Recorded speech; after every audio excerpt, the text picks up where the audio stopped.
is nice. Good. All right, it is 9:47. Is there a motion to re-enter open session? Second. Got a motion and a second. All those in favor say aye. Aye. Any opposed? Ayes have it. All right. Let's pick up where we left off. Which is where? Okay, just a little bit of a recap. We had one-time monies, which primarily consisted of the sheriff's ARPA dollars that came back in, as well as ARPA interest. It's anticipated for this year. Those totals were $18,892,110.32. We have had discussions and have decided to include in our recommendation to budget board that we move $4 million of those dollars into the 2080 account. That represents the ARPA interest monies. And then $5.5 million from the sheriff's ARPA into 2080, 2080 being the new jail account that is going to be utilized to fund the construction of the new jail and the behavioral care center. $5.3 million of the sheriff's ARPA money going into a newly created line item that budget board would need to create in the capital account for new judicial courtrooms at JJC, and then an additional $4,092,110.32 of those one-time monies going into the 2080 account for the new jail and behavioral care center construction, leaving $0 available from that $18.8 million one-time figure. We also have ongoing, potential ongoing new money, and those dollars totaled $3,514,509.59. We have discussed and decided to include in our recommendation a $250,000 amount going into a newly created line item in the capital account for the court fund, so that we can expend those monies for carpeting, drapes, and paint for this fiscal year in the courthouse, thus leaving $3,264,505.59 remaining of new funds to be able to be distributed in our recommendation to budget board for the September supplement. We also had other recommendations regarding the reserve account that will be on budget board this next week, or actually this week now. Those are a transfer into general fund reserve from the treasurer's general fund account of $470,467.91, a transfer from employee benefits supplement of $280,044 back into the court services budget, a transfer of $10,000 from reserve into general government for ESRI contract increases, $57,000 transfer from reserve to the assessor's general fund, or from reserve into the assessor's general fund for ESRI related expenses, a $2,000 transfer from reserve into the voucher account for DA filing, and then an $87,582 transfer from reserve into MIS for the Microsoft 365 adjustment. I did pass out a watch list, an updated watch list to go off today. That included all of that except for, it wasn't really appropriate for the watch list, just that $280,044 from employees benefits to court services. That's not really a watch list item. Okay.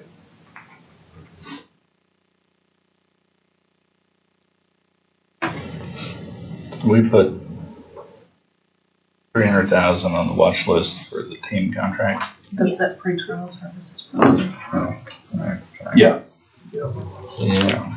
Yeah, let me know if I missed anything. Yeah, that's all good. Thank you. Yeah, 3 things that were identified last week by the sheriff's representative to look at was elected official salary changes that are required by statute. The amount needed for MIS, we already addressed that. And then COLA increases. And then we had a discussion about figuring out if anybody else that had requests from their estimated needs, if those were still urgent needs to get back. Cassie heard back from planning. They're still wanting us to look at the $50,000 for the master plan. And then engineering was wanting us to look at a requested increase for health insurance.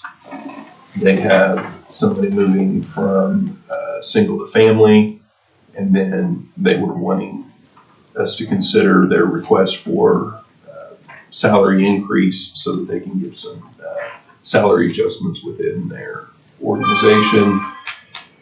Benefits that was associated with that, so those 2 numbers come out to about $6,800, and then a $1,600 increase for vehicle repair and fuel. So And the the assessor has a capital item on there for $100,000 on our estimated needs that we don't normally have. I need to discuss with her. Okay. As well. And I think Cassie sent this out to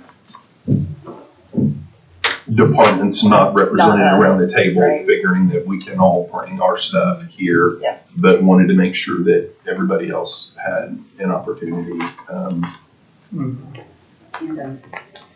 Do what? Yeah, the same right here. Oh, okay. They do also, they came to present though. They didn't email, but she did email me back. She didn't email me what they had, but Okay. they did bring. Okay. All right. You guys, let's go ahead and, does anybody object to hearing their request? That way they don't have to sit here through a whole bunch of other stuff we considered. Hannah?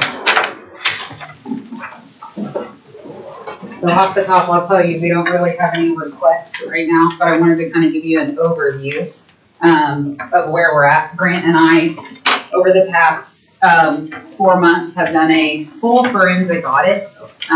Every purchase made by the Juvenile Bureau over the last 2 fiscal years, we've gone through and calculated every single purchase, where it came from, where it went to, what we spent it on, what department benefited from it, so that we can accurately forecast for this next year. There's a couple of things that I just wanted to show you on here. Utilities have stayed the same for the past 2 years roughly, so we don't expect a major increase in those this year. Resident costs, however, have gone up 94% on average from 22-23 to 23-24. We don't expect those to be going down. You've seen the costs in the grocery stores just like we have, and so we're seeing those costs seriously increase. What I would spend, and our count has stayed about the same with an average of about 60. We have some months where we stay at 70. Thankfully, knock on wood, for the past couple weeks, we've been in the 50s. So we've actually had a break for a little bit. I also kind of wanted to take this opportunity to point your guys' attention. I don't know if you guys have seen what's going on in Tulsa County right now. I've talked with a couple of you about it, but so there are only 4 counties in the state that are bureau counties, where OJA in the state doesn't do all of the functions. So all the functions that I and my staff do are done by OJA in smaller counties. There's only 4 that have bureaus. We're the largest. Tulsa County is the 2nd largest. The other 2 bureau counties are much smaller, 20-bed facilities or smaller. Tulsa County is currently in a federal lawsuit over their treatment of the kids, over staffing issues. OJA is named in the lawsuit. It's a very, very serious 30-plus plaintiff indictment at this point. It is going to change the game in juvenile corrections for the state. It is a Terry D. versus Rader level lawsuit. It has caused scrutiny and our requirements to go through the roof. As it should, anytime something like that in an industry as small as ours, juvenile corrections is kind of a smaller, piece of the pie. it has caused our scrutiny to go through the roof. Whereas before, OJA was in and out of my facility maybe once or twice a month, and we still have a great relationship with them, nothing is wrong, but they're in my facility 3 days a week. Our wiggle room, as far as staffing, as far as meals, as far as recreation programs, my wiggle room is gone. The wiggle room that I had last year to hold vacancies and to create some revenue there to cover some payouts, things like that, is gone. I have to stay staffed or overstaffed. And I've never overstaffed more than 5 officers at a time, but you know my turnover rate. Thankfully, my turnover has been great. Our staff are staying much, much longer. I do not have the turnover rate that I had 2 years ago. But unfortunately, the wiggle room that I had last fiscal year to be able to hold vacancies and kind of get us through to the next academy has been gone. I do not have the opportunity to close units or to put officers in multiple units at the same time or to shut down some programming to make staffing a little easier on hard times or training times. It's gone. Now, if we have a kid go to court and say, hey, because of course kids are in court for a reason, and a lot of times we'll have them come in and they'll say, well, this happened and I didn't get my adequate amount of time out of my cell, or I didn't get, I didn't like the food or any kind of piece. If that happens now, the judge, the DA, the PD are sending emails to OJA, DHS, God, and everybody. There's a formal investigation based on something small that's said in court. That's the level of scrutiny that we're at. And I don't sugarcoat that. I don't say that to, scare you or make you think something's going to happen, but I cannot afford to take off the gas. We used 98% of my budget last year with the money that you gave me at the end of the year. So we're only 1 month in, roughly 2 months in. It's really hard for me to crystal ball it and tell you what I'll need by the end of the year. What I'd really like to do is come back quarterly, come back next month and give you an update on where I'm at, come back in December, give you an update on where I'm at. On the back page of what I gave you is our personnel. So the left column is what we actually spent last year. The column in the middle is what I'm budgeted for currently. Now on fringe, that's before you backed out the health insurance, which is my most volatile piece of fringe. Because again, with my turnover, I can have one officer not take health insurance, the next officer takes family. And my health insurance, you've seen it, can jump $10,000 in 1 month, depending on who became eligible for health insurance at that time. So with you guys kind of moving that out of there, it takes a lot of the, volatile up and down of my fringe, but it also removes my ability to move that to salary if I need it. It kind of removes my wiggle room a little bit also. So these fringe numbers are before you pulled out the health insurance, but I just wanted to show you starting out based on what I paid out last year, where I'm starting at. Now that's roughly $80,000. That's roughly what you funded me in salaries at the end of the year last year. A lot of the stuff that you funded me for at the end of the year last year was payouts.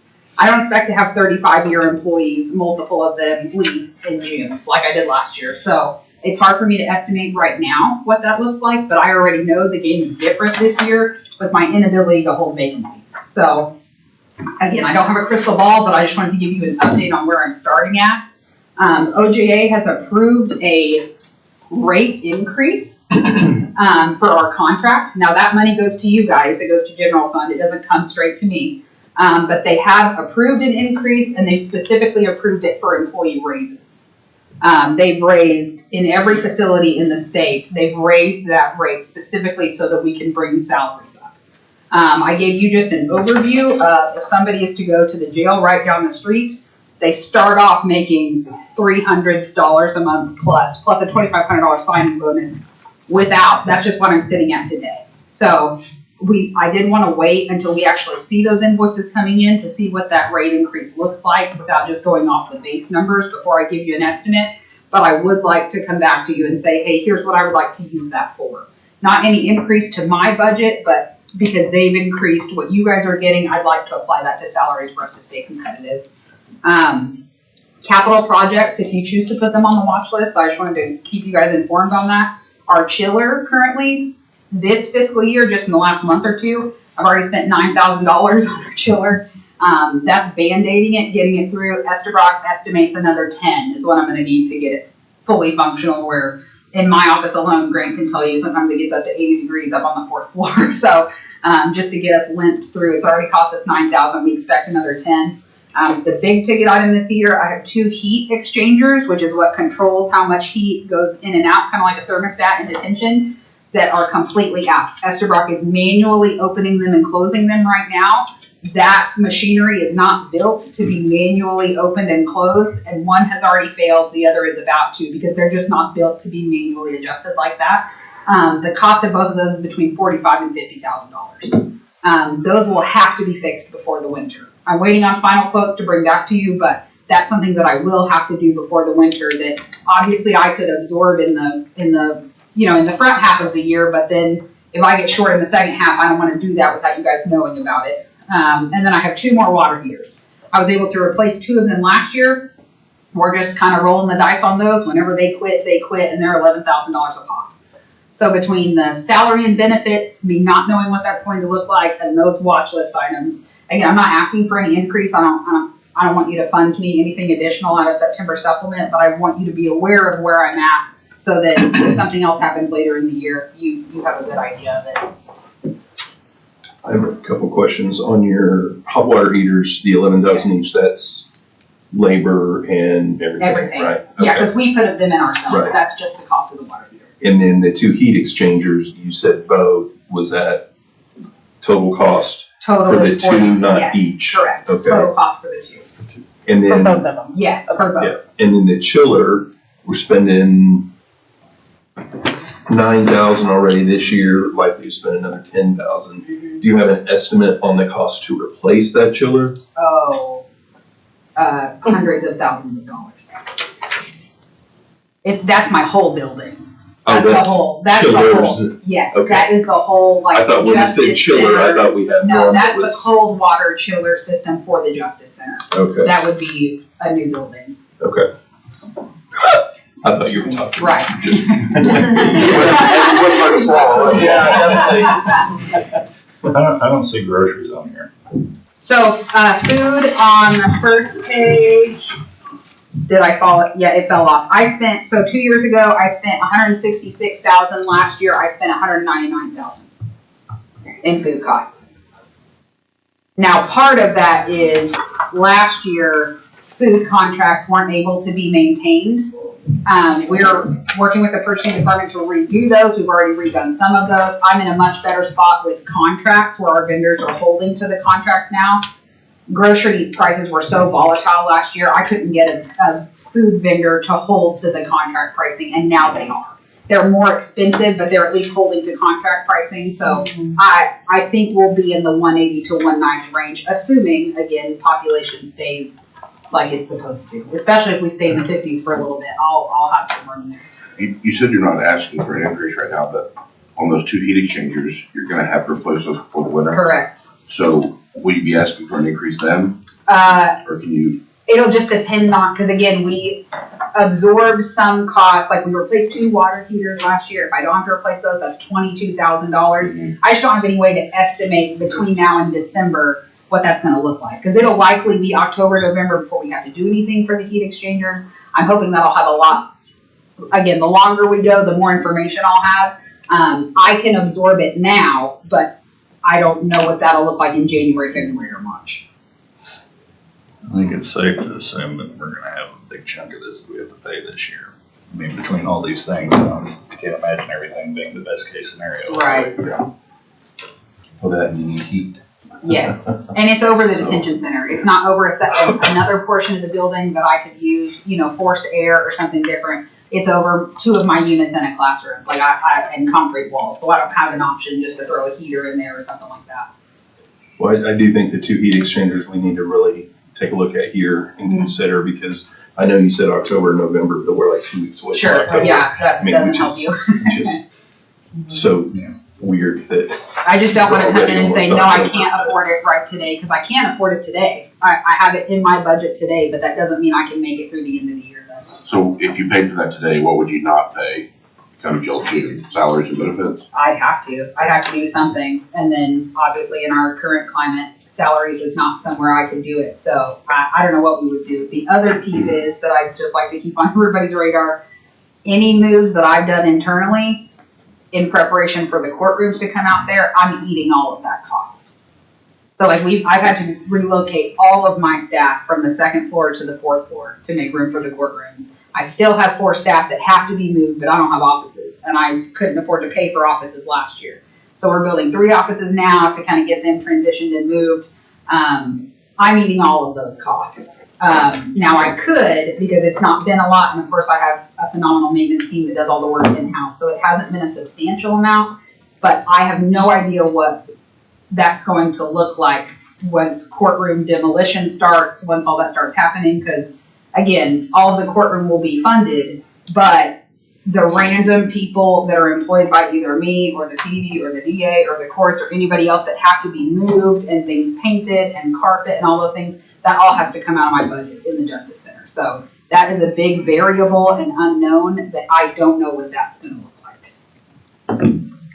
And I think the one thing we need to keep in mind is, while you said that you can afford it now, but we don't know Sure. about into the rest of the year, if we can find it now, if you wind up finding savings throughout the year that you would have been able to spend on this, Right. that, because of the way you're funded the way the rest of us are, that becomes part of the 3.5 million that we have looking at now, because that includes lapse dollars, because that money would just lapse over and be available for next fiscal year. So it's not if we spend it and then you have savings, Sure. we don't have it back, because we would have it back. And unless you had other needs beyond Right. that, and then you came to us and Sure. in budget Something board big. and yeah. Well, and we have been sourcing outside funding. We actually just got approved tentatively. We haven't seen a check or an approval yet, but through the state for a $50,000 update in the detention center to put security doors in through a grant that the state received. So we applied and we're given verbal confirmation that, hey, we're going to do some of these smaller projects first, but your project is on our list to fund. So we're really hoping that comes through. So we are also applying for different things, applying for different grants, trying to save county money anywhere we can to do those physical upgrades to the facility so that that's not burdensome also on the budget. Yeah, we know you're always good about trying to find new and creative ways to I'm work trying. things. And we certainly thank you for being upfront and just telling us basically everything that you think you see coming, go forward for this year, so we know what to fully anticipate. What if we put her $10,000 for the chiller along with the $11,000 each of the 2 water heaters on our watch list, and then fund her heat exchangers now?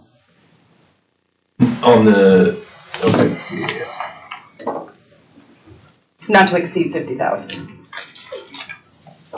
Do you think those quotes will come in? I do. Yeah, I think 45 to 50 is a conservative estimate. Esterbrock's usually pretty spot on with what he thinks it's going to be. Now, again, construction prices, it could come with a $10,000 shipping increase, something weird, but he's usually very, very close with his estimate.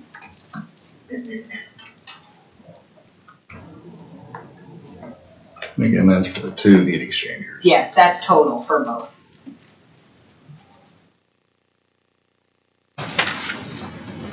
I think if we were to fund the heat exchangers, that might allow her a little wiggle room in the budget to kind of maybe pull on some of these other things that might come up, with the courthouse move or, whatever other small things that will Because I was able to cover arise. the 2 water heaters last year that have been on your watch list. So if I can cover it, I will with anything that I can churn. But obviously, we don't know when they're going to go out. So $11,000 immediately. And a water heater in a unit means nobody can shower. So that's not something that I can say, okay, next month I'll get to that. That's an immediate $11,000 cost that I have to pay for. So Brandy, you're wanting to put $32,000 on the watch list, which would be for the 2 water heaters and the additional expenses to keep the chiller kind of band-aided and going. Right. And then fund $50,000 into their budget from the September supplement amount for this fiscal year. Yes. Yeah, I'll make that a motion. Okay, and that 50,000 would then bring the 3.264 down. Okay. Yes, correct. I'll second that motion. Okay, we got a motion and a second. Any discussion? All those in favor say aye. Aye. Any opposed? Ayes have it. Thank you. Want to talk to you about the OJ contract later. So, no, you don't need to stay, just, I don't want to forget. Sure. I'm glad you said that, Cody, when she mentioned that, if we have that increase on the Yeah. revenue side. So it's kind of weird. They sent us this year on the contract, they said, they gave us an initial in July and said, hey, this is only going through the end of August because we have these rate increases that we're pushing out, we just haven't had a chance to do it yet, basically. August came and went and we called and said, hi, like our contract is expiring in like 5 days, what are we doing?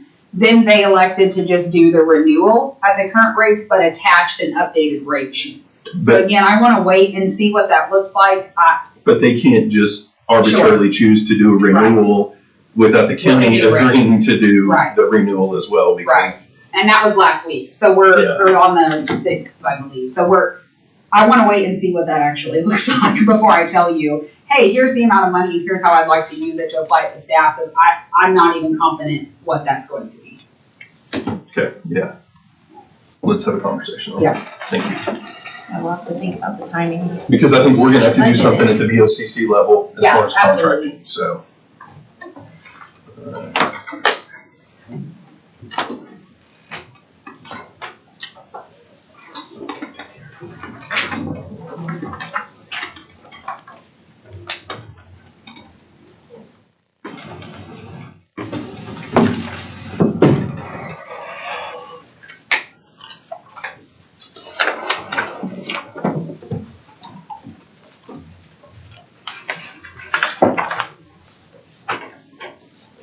Okay, so we are now looking at $3,214,505.59.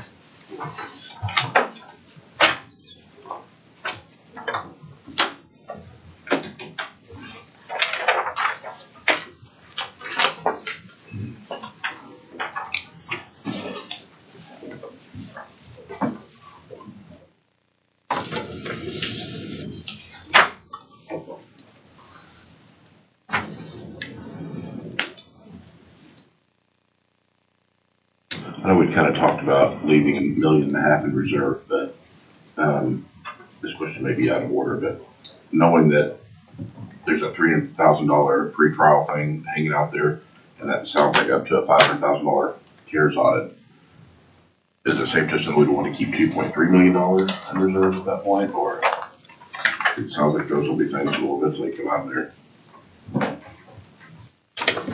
Well, I don't, Chantel's not here, but, so I don't even, I think it's good to have the CARES audit amount on there as a reminder, but I don't think this is something that we're gonna have to worry about funding this year. I could be completely wrong on that, but this is through an auditing firm. We don't know what that number is gonna wind up being first and foremost. But the next step from there is them to send the findings to Treasury, and then Treasury go through it, and I'm sure that we still have an ability, Treasury could say no, we agree with the county's, explanations here, or they just don't take any action. But if they do take action, I'm sure there's gonna be some type of due process to where we're able to come in and say no, and kind of make our case. I just don't know that it's something that would get done and finalized. Now, once it is finalized, we have 120 days. I think we were talking 30 days the other day. I was remembering 3, it's 3 months. It's 120 days to pay that. So I'm thinking that if we do have to pay an amount, it's probably going to be into next fiscal year and not in this fiscal year. Not a guarantee, but just because of timing and everything, I would think that we would be looking probably into the next fiscal year. I was just asking, because if we have a 3.2, we need to look at actually earmarking some specifically for reserves, so. Yeah.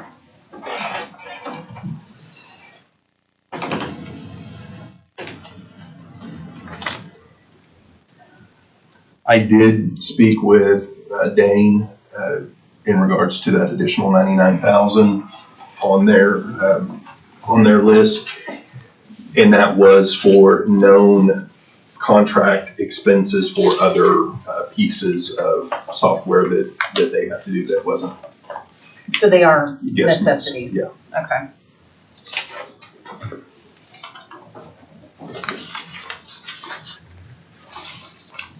So is it more appropriate to take away the $87,000 motion and combine them? I don't know what's easiest for you all. Does it matter at this point? I mean, it's already on the minutes that that motion was made, so. I mean, you could make a motion to replace the recommendation of funding $87,582 in the MIS from reserve to include an additional $99,000 for a total of the $259 and change. $259,791. That would include all of their increase. I mean, you could do it either way, or you could leave it at 87,000 because that was what we thought was going to be funded anyway from the transfer from your budget into theirs. I think that's probably a little bit better because then it doesn't look like all of that is a result of their increases. Part of it is because of what we were already paying before. We were just paying it in another place, and then the 99,000 would be the actual increase.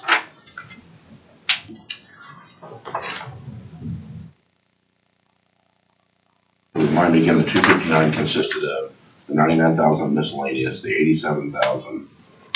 And what was the rest? Was it 72 for Exxon?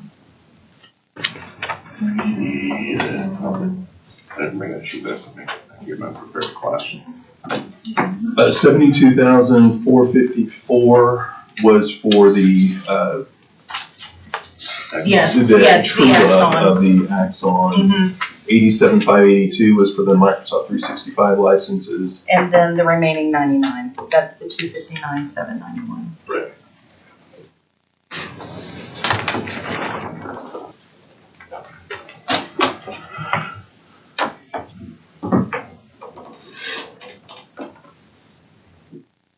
We have not moved that axle needle, right? We have not. And that's for the DA's portion of that. I don't know if we ever remember. That is for a software that is for the benefit of the district attorney's office, correct?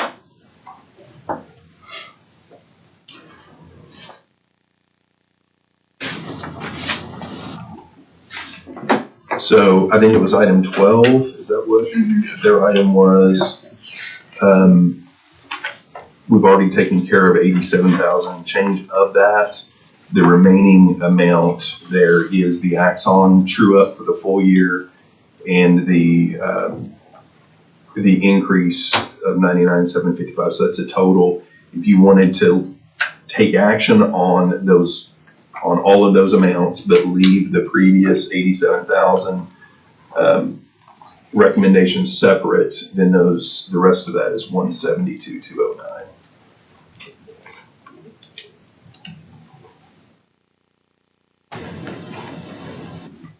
I'll make that motion to move, I guess we got a reserve, 172,209 to MIS from the general fund reserve.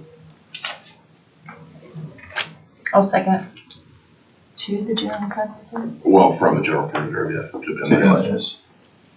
So we got a motion and a second. Is that the most appropriate Yeah. way to do it? I just think your motion needs to include kind of what it's for, Yeah. description. That's what I was going to say. So we got a motion and a second on the table to transfer $172,209 from general fund reserve to MIS to fund $72,454 of a annualized amount for the Axon contract, since we only funded 6 months of it last year, and then $99,755 of increased expenses related to software licenses, subscriptions, etc. in the MIS department.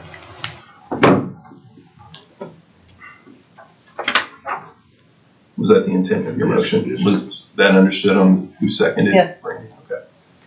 All right, any other discussion? If not, all those in favor say aye. Aye. Any opposed? Ayes have it. So that is going to go over here.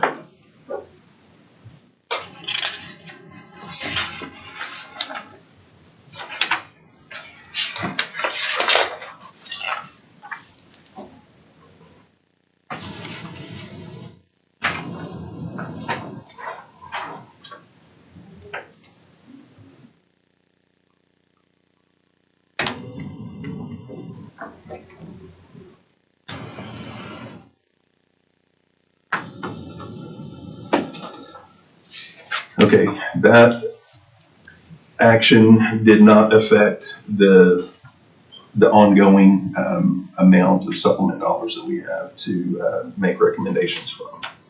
So we're still sitting at 3.2 million. I think it's probably appropriate to discuss Mike's. Mike got some information back, sent me an email. I printed it. It's here somewhere. Regarding the elected official, that's not it. Elected official increase, it's right here.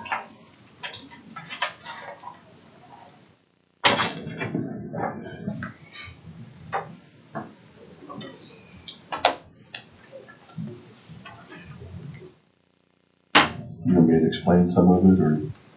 Yeah, if you want to. Sure.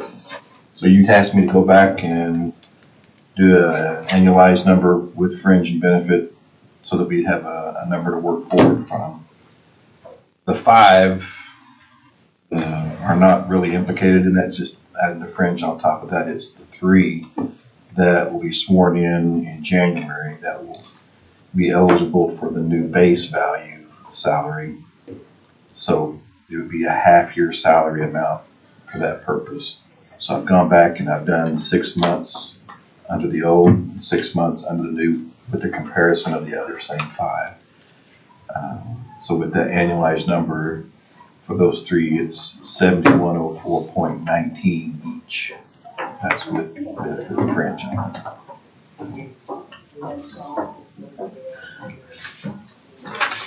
So the clerk's office is clear when we're working the amounts into different line items. The total amount was at $7104.19. $5,937.48 was salary. Say that again, 59 what? $5937.48. So the difference of those two would be the fringe. At that point in January, all 8 elected officials will be on the same monthly total. Once sworn in. Okay. Yeah. That's such a nightmare. And then for the 3, Hey, Mike, just real quick. So that is $5,937.48 for salary, benefits. 1166.71. Yes. So we need times 5.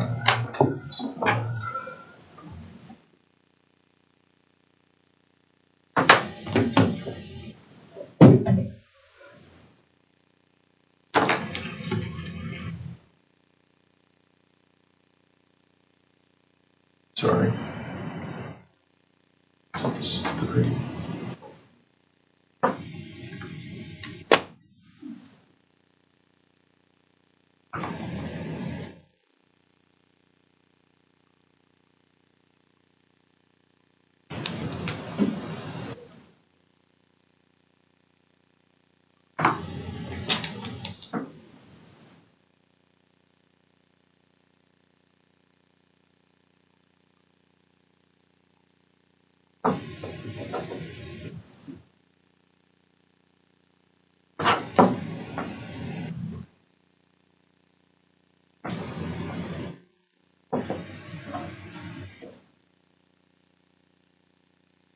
So for those 3, it would be $17,812.44.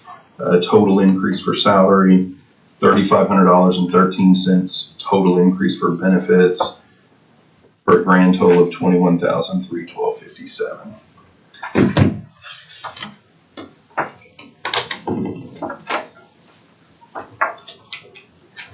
For those of you tracking it up. So do we want to go in and plug those in to, what is that, the court clerk, the sheriff, and commissioners? I think we can, or I think if there was a desire just to take them globally, Okay. that's the reason why I wanted to break those numbers out. We could make a recommendation to increase the general fund budgets of the elected official for their salary increase. Those total increases are such and such, and then the clerk's office, when they're doing their sheet that will be attached, they can individualize They those. can break it out. Yeah. Perfect.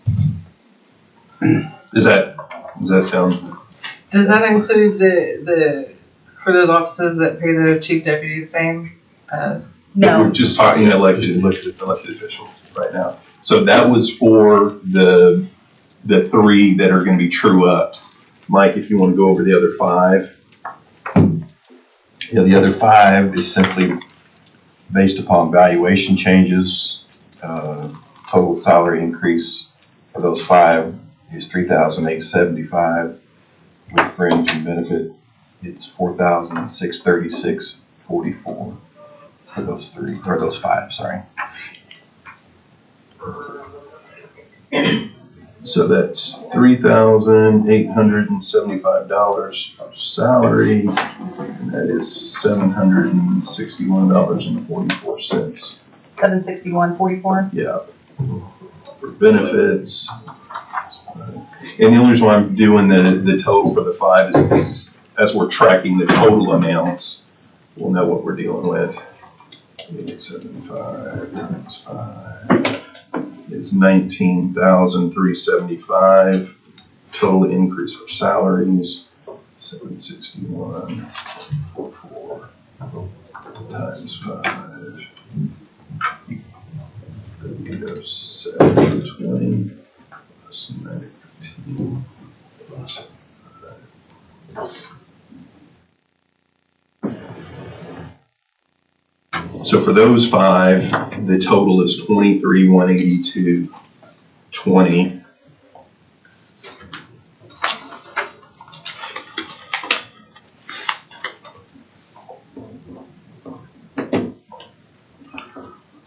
The total for all 8, based on those figures, $44,494.77. Which is pretty close to our guesstimate last week. I think it was like 45. It was a swag. It was a swag. I had 43.6, as I guess. Off by less than $800.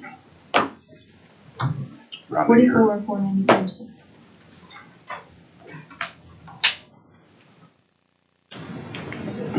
Rounding error, was that formula error in your brain?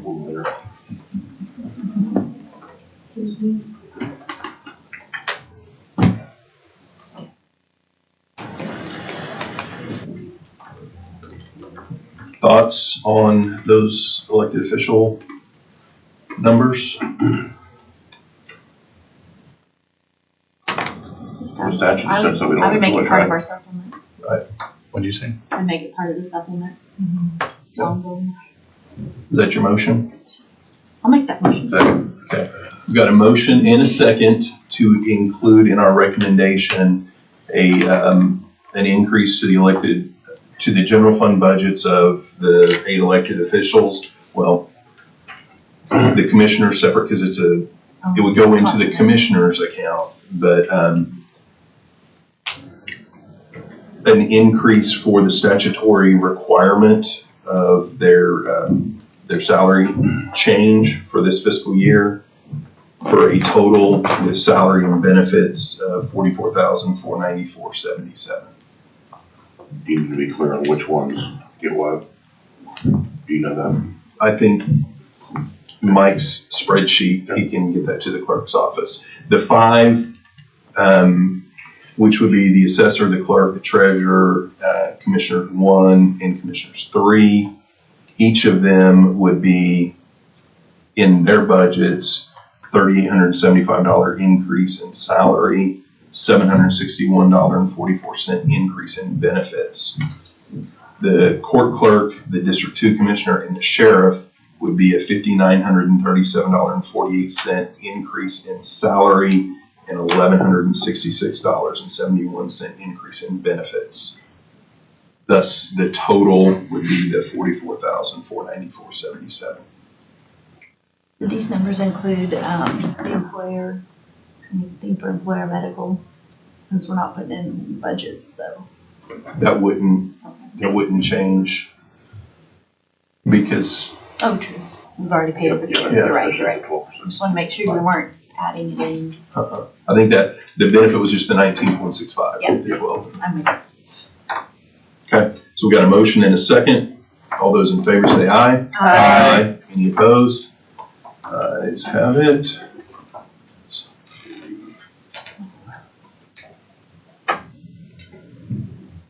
Are we looking at addressing those offices that do recognize others, or are we ask them to do that independently? But your motion is double the money we just talked about. Just a question, I know that you're asking that same question. I didn't know if that's something we need to address now, or something that we can look at down the road. We can address it whenever you guys want to address it. Have we normally addressed it when we do the elected official? I think so. For those that needed it, yes, but I don't think we could just say double it because some might Yeah, we not don't be know. where others are and thus more needed or whatever, so. I think if we're gonna have the conversation, we need to individualize it probably.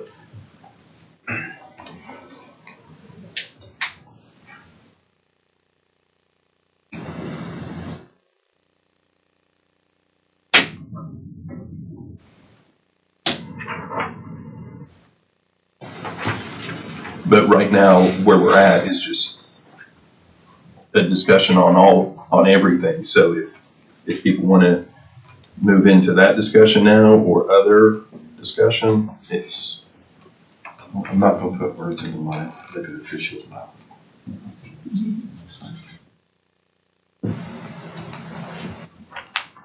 Help me understand your question.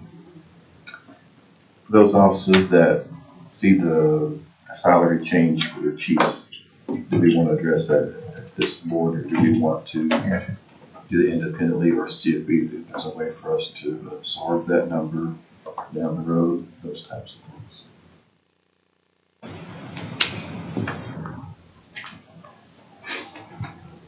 Cody, back on what you talked about, the engineer and the planning, were they just wanting those on the watch list? Or were they wanting a recommendation? and no, I think they're wanting it funded.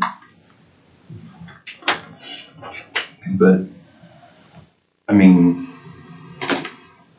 the 13,656 is for health insurance, moving an employee from single to family. However, as things change throughout the fiscal year, the way we did it this year, we got an estimation on what you're gonna need, and we pre-funded that. I don't know, they're not paying for it monthly out of their budget, so it is not I don't think it's a thing that we need to fund right now. It's a thing that we would fund for next fiscal year. When they submit their estimate of needs, it would be for an additional family instead of a single, it would replace. So they're not gonna have an increased bill monthly. Right. So I don't necessarily know that that has to be addressed. The $6,800 is for employee retainage, which would be an increase to salaries and benefits. And then $1,600 for vehicle repair and fuel.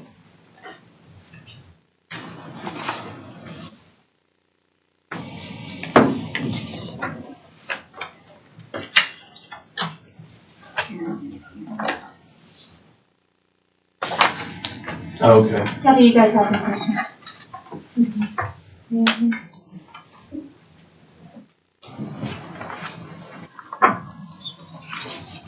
The fuel and vehicle is just because Stacy's gonna be driving a lot more for all the extra projects. And then we have a small staff, and that's just for retainage of the employees, the extra.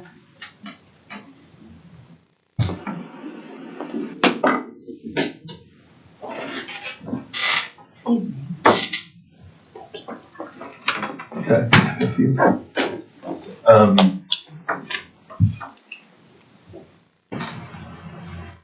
Thoughts?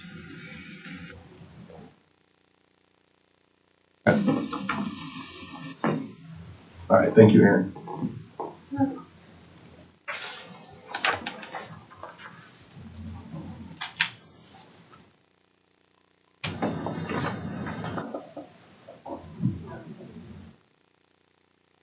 All right, so we're sitting at $3,170,010.82.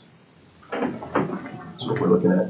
Did we get a number on COLA? Did we get that? Get those numbers updated for like 3%? Yeah, based on what was budget and salary, and then now the one thing was the stipends, which, that's numbers. If it wasn't included in SMNEs, I just left it for what was based on last year's stipends, so how you guys did that on that part. So how does that play it again? I What? was confused on that, what you said there. On the stipend awards here, they're being, Micah had these in here, I don't know what purpose it was, but it's deducted from the main salary budget amount to give you the total here, and then this would calculate your 2.5%, then your fringe benefits, and that'd be your total there for the other two. So what she must have done was there must have been stipends and or awards given out, which affects the overall pay for that year, but doesn't affect the overall salary. It's just one time. So it's backing that out to figure out what the actual salary is. Can we assume those will be the same? I mean, the stipends and awards, ours can we won't. assume that, Ours won't be the same. yeah?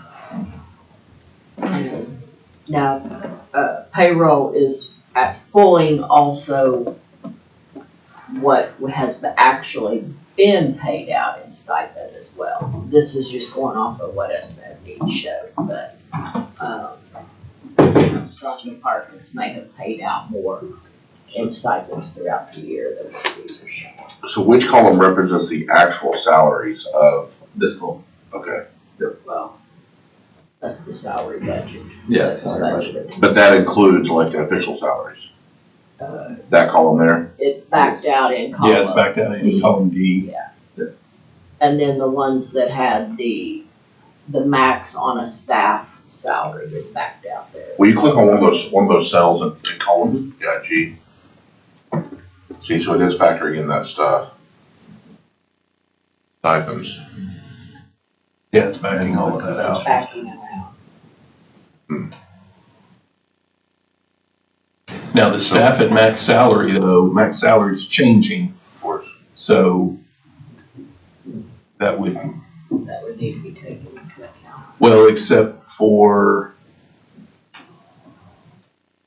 And it's gonna change half within the year too. but no, because look at line 4.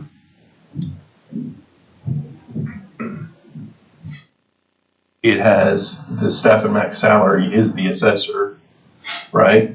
It's the same amount, and that doesn't matter because we're not looking at a COLA for the elected official. I mean, that we already took care of that on the other. Same thing with the court clerk. The 138 is the same as the elected official. Can you scroll down and let's see if there's any others in there? Sheriff, same thing. Looks like this. The sheriff. See that, but that can't be right though, because I mean, I know we've got two that are at max salary. I'm assuming some other offices do too. Well, they may not be in there though because nobody's at max salary right now because the max salary effective July 1 has gone up and we haven't done. It's just what? If you're paid in general. Yeah, which, So if you've got Jim is some already max on. salary in your special rev, that one. we don't.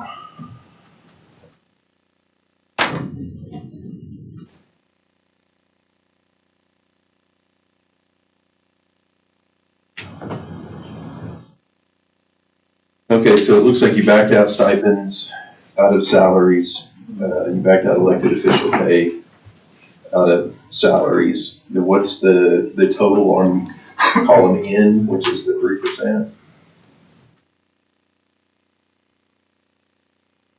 I'm sorry, P, because that's gonna be the total salary and benefit. The total at the Scroll to the bottom. bottom. Oh, the bottom, sorry.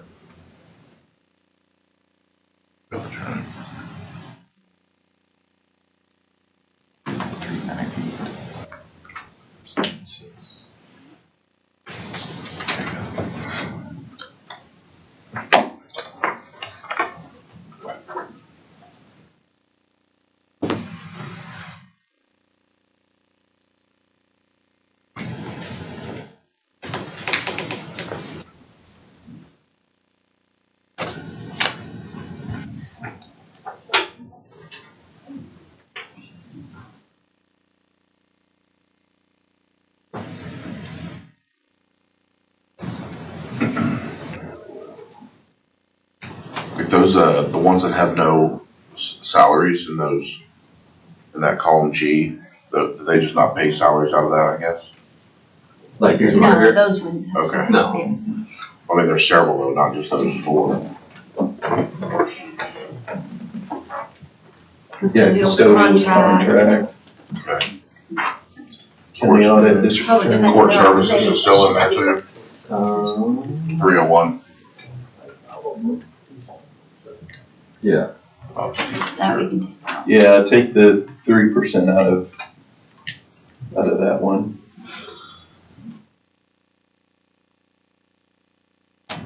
You can actually Just just, zero it from column C. yeah.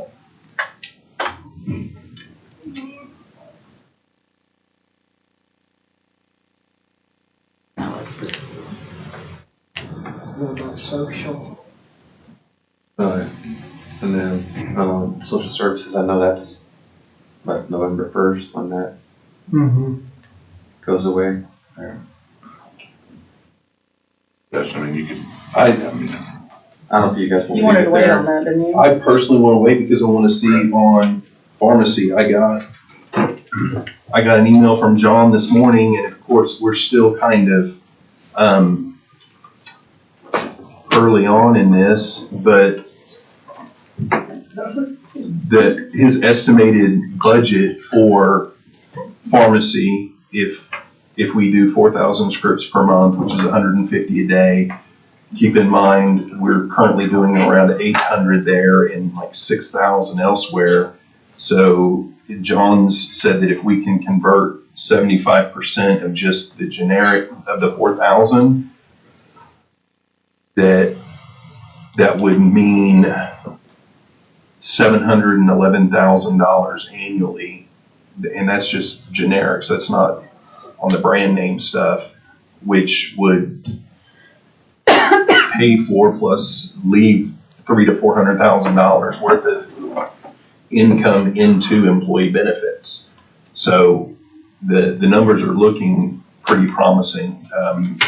There's indications that it may actually go up from there. But so I mean, I think. That's kind of. Oh, John is here. Sure, yeah, I'm just sitting here. Yeah, that's kind of the bare minimum. We could at least make several $100,000 more than their 545. Because right now their budget's 2.1 million, I think, for social services. Under this scenario, it'd reduce it to 545,000, and then touching a lot of the generic scripts and being pretty conservative estimate, we would bring in just with doing those 200,000 more than paying for salaries and the staff at the clinic, and then once we add name brand drugs, that's even more profit. That's all profit above generic. So I like the idea personally. As a selling point, is there any way to quantify? So we're gonna, let's say that those numbers bear out to be exactly what they are, 711,000. Is there also a way to find out how much money employees are saving on copay? yeah, we can. Because I imagine that's several tens of thousands of dollars. Click charge, yeah. Right. So I mean, It's a win-win. especially when you start talking about the diabetes shot or whatever that's $25 a pop for people. Well, I mean, John, your email said 75% conversion of 4,000 scripts. No, it was, the pharmacy can handle up to 4,000 scripts a day. I don't see us going that high, but. Oh, 20, okay, I see. Yeah. So 2033 monthly scripts, and you said if we got 75% of those, that'd be 2,100 scripts a month, right? So 2,100 scripts a month times, the minimum is $5 per copay, right? That's $10,623 a month of savings for 2 employees, so. It's a win-win. At the year, it's $125,000 worth of savings to the employees plus several $100,000 of savings to the Not county. including tier 1 drugs Correct. or brand name. Yeah. So my thought is on the social services piece, and I know that we're going to continue, I think we're going to continue with the senior center stuff, but I don't know if we're going to maybe want to continue it at a higher level than what we're currently doing or stay the same. I don't know. I think that right now, until that all gets ironed out, we could leave that particular line item alone, because we can always, after October 1, move that money down to add to the reserve and then move it elsewhere if we need to. So, I mean, it's just my thought. I'm only one vote on here. But. Well, I agree. I mean, You can't add it to the reserve after you can't change the bottom line of general fund. We're not changing the bottom line. I'm saying if we have, say, $2 million in social services and we wind up, say, November 1, we're doing away with all of it, that $2 million can just, we can transfer it into the reserve account. Okay. No. I agree. I mean, we can't foresee exactly what's gonna happen. So I think it's hard to determine a specific dollar amount, if anything, related to anything with that. Okay. So if we leave the social services piece alone, we zeroed out the court services piece.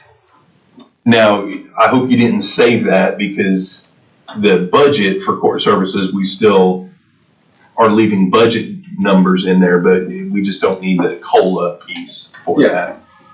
So now with the COLA not applied to court services, what is the total on P? 1464.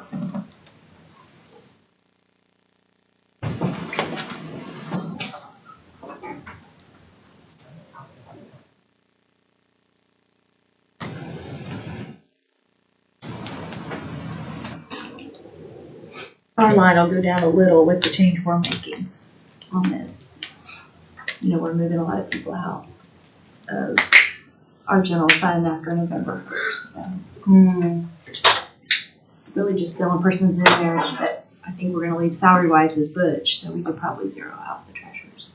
Okay. It depends on when it's going into effect, and We generally do it retro to July 1. Are these numbers retro? Well, yeah, they would be, because that's for the entire year budget. but what we could do is leave it and then we can move it down to reserve. After Make another move. Yeah. That would probably be the cleanest, because then you would know exactly what that dollar amount is and just move it. Yeah. So at 3% COLA for general fund, supplementation to general fund budgets would be the $1,464,699.02, knowing that some of that would come back fairly immediately from the treasurer's office, and that would be able to just go down into reserve. I mean, I'm not trying to be a dead horse and be legalistic here, but I'm still concerned that there's not in column, I think it was E, A, B, C, D, E, F, yeah, so E, that there's not more people at max salary. I didn't follow your point earlier about, because if we're still factoring in those higher salaries, I mean, let me just do some quick math in my head. I mean, so if we've got, let's say the sheriff's office and the court clerk are at $140,000, if we give them a 3% raise, that's $4,200. So $4,200 is more than the allowed raise. Because the max rate actually changed July 1. So anybody that's maxed right now is maxed on last year's numbers. Got it. So- But if I take $4,200 plus 139 for the court clerk, for example, their raise was only $3,750. So we give them an extra $400 a year for that 6 month period. Even based on last year's number. Do you follow what I'm saying? No. So last year, the court clerk and the sheriff was a court clerk, sheriff, and D2. And so this will apply to all 8, not just these 3, but I'll use these as an example. Court clerk is $138,937.50. Mm-hmm. So if you give them a 3% raise, that's gonna be $4,100 and change. Their raise was only $37.50. So if you were to total of, well, not yet, because it's totaled into that 3% number down there, it's contemplating a 3% raise for everybody in my department, except for the sheriff. And so, again, it's not much, it's $300. I mean, if you wanna pad our budget by $300, get after it. I'm just trying to, if we're actually gonna be counting pennies, that number's not right mathematically. It can't be. Well, what was the, I think it's taking out the elected official plus probably the chief deputy. And those shouldn't get the COLAs. Those, if you're at max, you don't get any more. We'll use the sheriff's office, for example, then, because it Are they doesn't have, missing someone in? it doesn't have that. See, there's no stipend or award in that column. No, but you've got the sheriff and. oh, okay, I see. I thought that was, Them both are being deducted. they're both being deducted. I misread that. I was thinking that And we did was, the formula, it's Yeah. deducting D, E, and F. it's deducting 2 from that. I was thinking. it was So that's not a total, E is not a total of column B? No. No, that's what I was thinking. I it was, misunderstood the formula then. I got it, okay. Very good. I'm good then. Line Okay. 4 was that good example Okay, that had all 3 and it shows. got it, okay. I'm good with that. It's a Yeah, good my thought bad. though. Well, I thought when you clicked on it earlier, I thought it was a total of the 2 columns, No. which threw me off. I got it. well, and I thought it was a total 2, but the increase here is right at 3%. So I thought that the new statutory max was gonna be right at that 3% Got it. anyway, so we would have been fine. But I'm good, okay. I can sleep tonight. I would have probably the one, just so you know.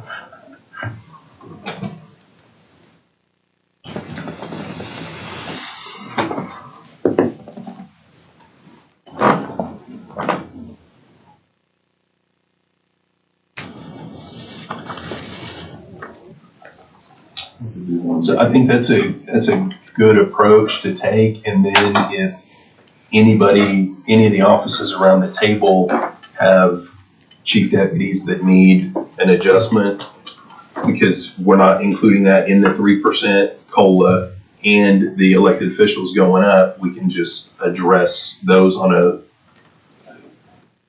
I hate to say one-by-one basis, but we need to look at them one-by-one because one office may not have been maxed last year, another one may have been. The office that wasn't maxed may want to go to a max or closer to a max than they were before. But I do think we should take a global approach towards if we're funding increases for chief deputies, we need to do it around the, for everybody, if everybody wants it. But some offices may not need the increase, they may be able to absorb it. So I think we leave it discretionary to each of the elected officials' offices whether they ask for it. But if we do have an ask, I think we should treat everybody the same. Well, I know on District 2, we had an ask in our estimated needs for March, but that was to kind of shore up things from last year. And so that ask was, I think $6,000 and some change. It's on our District 2 line item. 6246 there plus. Yeah, you were down there. Anyways, that's gonna be our only ask right now. And that's where that ask comes from, is we're shoring it up from last year. I know our The office. 6976. So where would that put us September, so that 3% number dropped on? Like what will be left.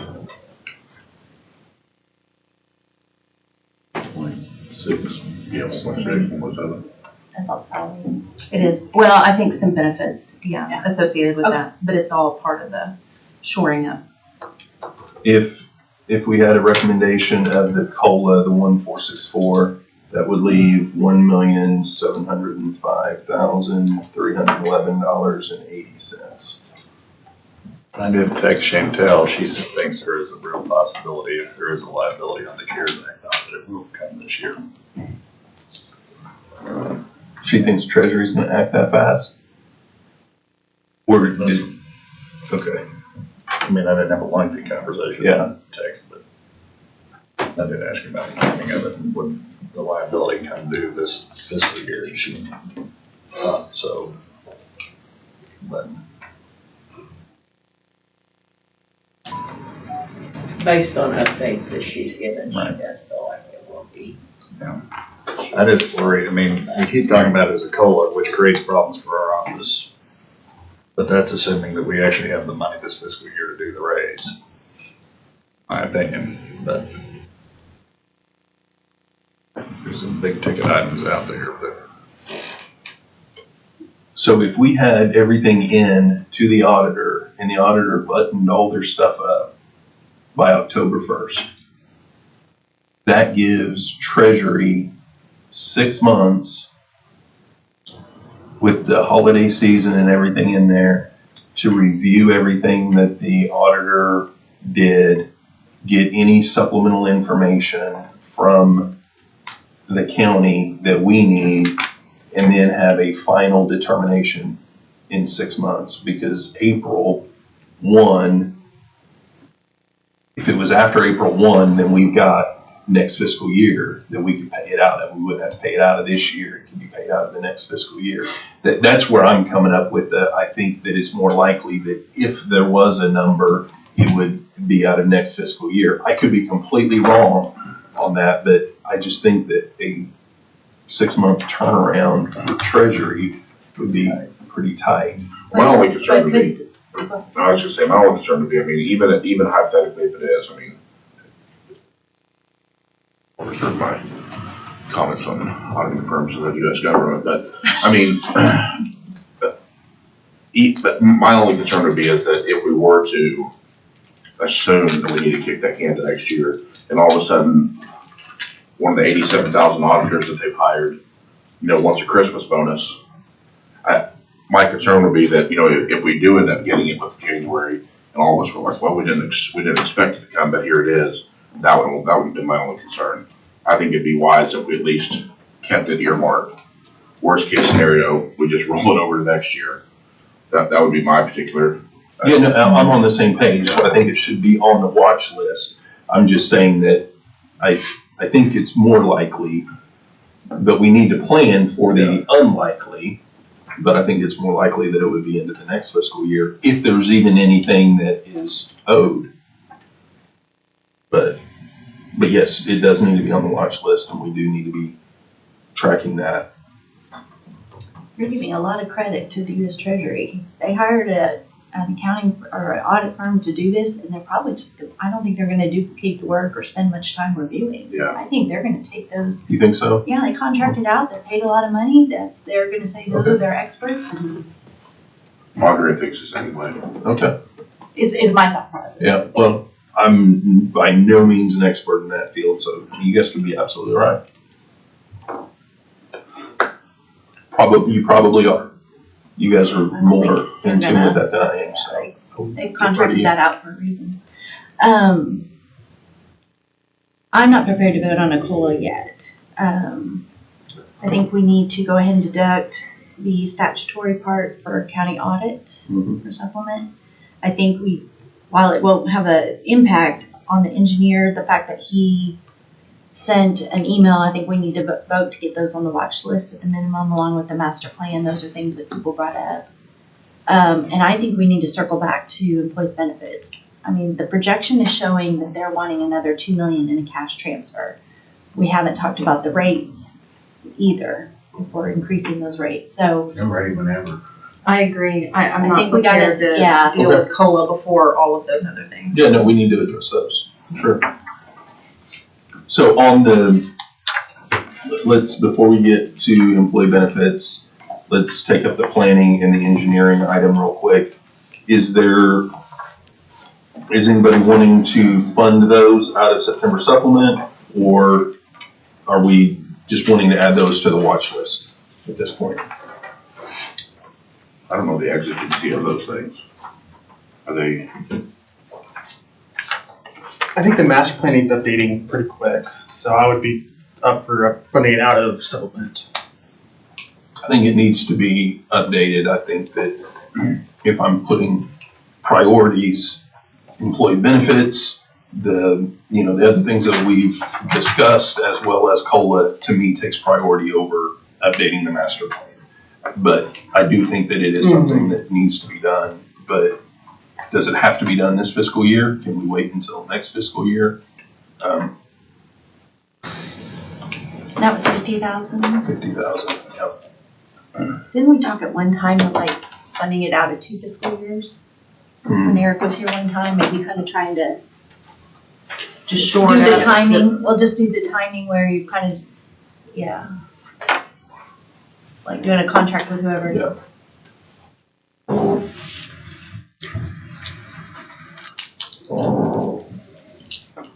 And then just my personal opinion, the employee, the salaries and the benefit increase, while I think all of us have, whether it's in our department or other departments, we know that there's the need for salary increases.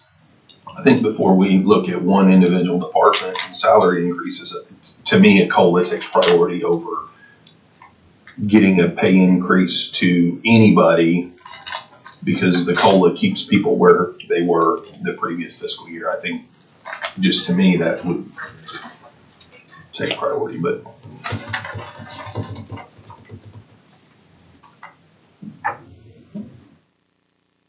Not saying that anybody deserves or doesn't deserve, just, we've kind of done that in the past when we look at COLA, we kind of did it across the board. And then when we looked at salary increases, we did global, a global look and not just, one individual. Because other departments, the problem we've gotten into in the past was some people would ask for merit and then others wouldn't, and then the others would be like, well, we didn't ask for it because we just know that we're not going to get it. It doesn't mean that we don't want it. And so don't think just because somebody else asks for it and says that they need it, that they need it and we don't, so.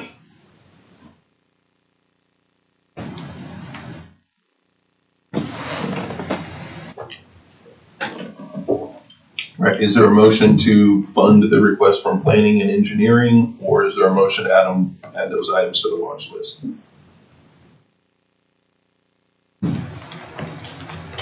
mean, what about sorting it by priority? I mean, if we think that that's lowest on the priority, I mean, why don't we look at the most important things like employee benefits first, if that's gotta happen. Then if we do have that 50,000 left over, I mean, that's my thought. Let's come back to it. Let's do, yes, I agree. I like that. Let's do, let's just go ahead and plug in the county audit that we have to statutorily fund.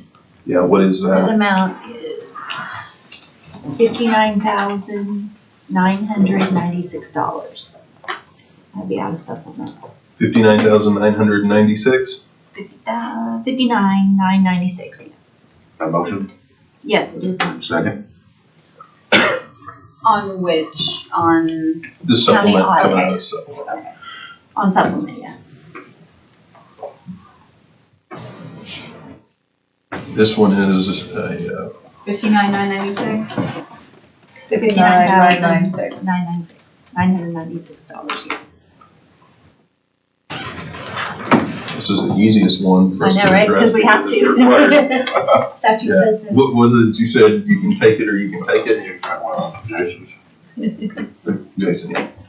All right, there's a motion and a second Bartlett's now. to include in our September supplement recommendation an increase in the county audit budget of $59,996. All those in favor say aye. Aye. Any opposed?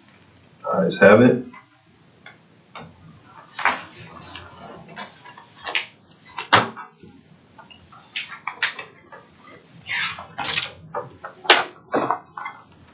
So next most important is benefits, probably. Mm-hmm.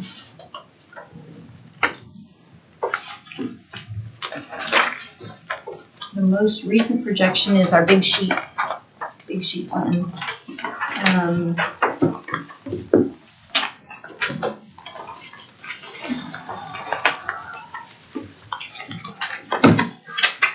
All right, we are sitting at $3,110,014.82.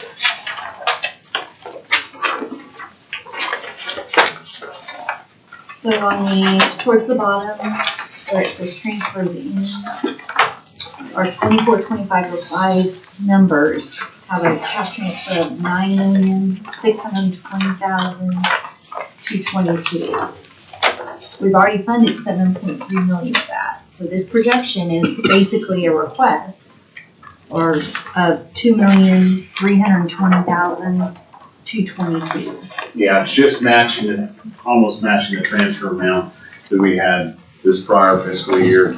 And what we did at the top, just as a reminder, if you go all the way to the top, very conservative estimate, but things are looking good so far.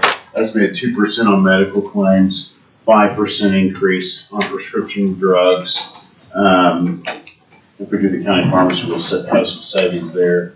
If you go down, just routine increases. And then the employer premiums, we haven't addressed those. I mean, that's, so that's to combine them to make sure that number matches mine.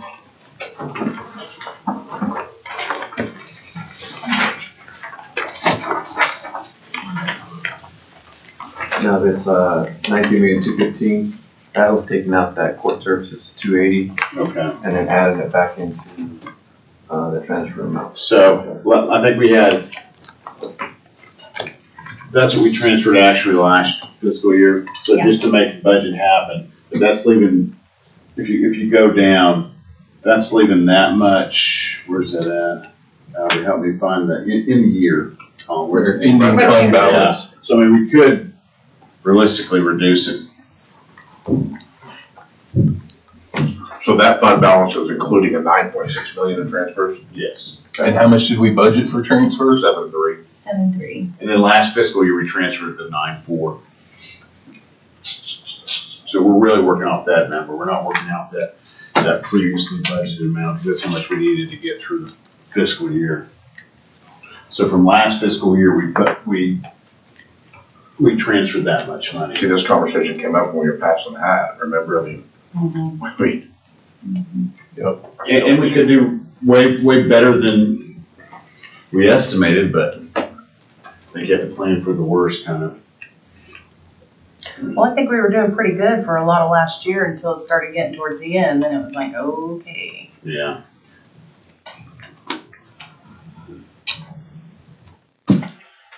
Or you could fund it less and put some in reserve. I will need it. You said we probably will need it? Yeah, I mean, yeah, just based on the numbers. I mean, of course, if you go down here, if you go up here, go down to the, I'm sorry, yeah, that part, prescription medical. Medical's coming in lower this first 2 months, and we still have 8 months. I mean, 10 months left to go. Prescription usually remains pretty static. So I could expect maybe to see some savings from prescription claims, or medical claims, but we don't know until we get through the fiscal year. Right now, it's trending, both of them are lower, right, for that 2 month period. Yeah.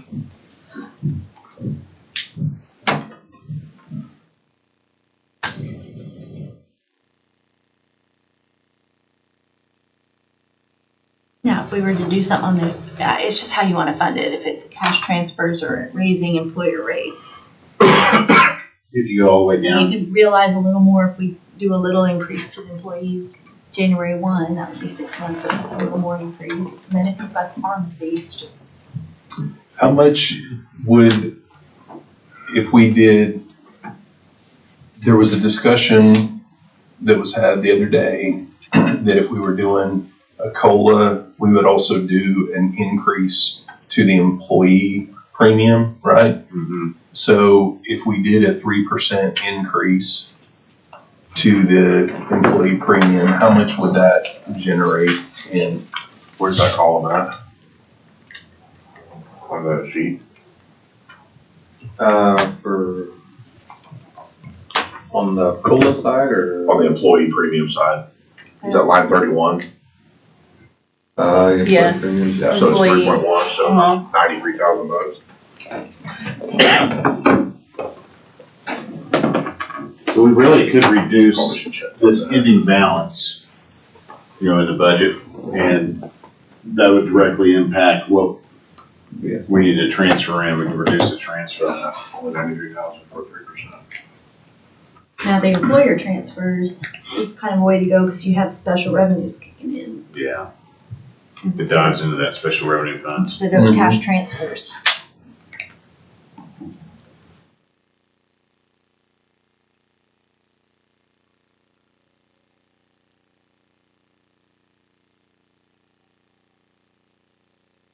So John, if you were estimating medical and prescription to go up, was that 2% on medical, 5% on prescription.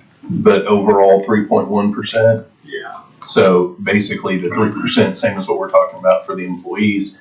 What would we generate from both general fund budgets if we increased employer premiums by 3% and special revenue by 3%? Let's look and see.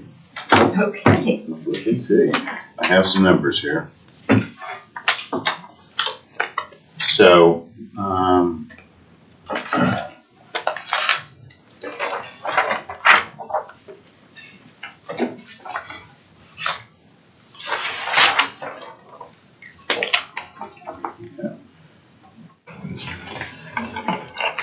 so it would be, if you got a calculator handy, it'd be 11.3 million basically.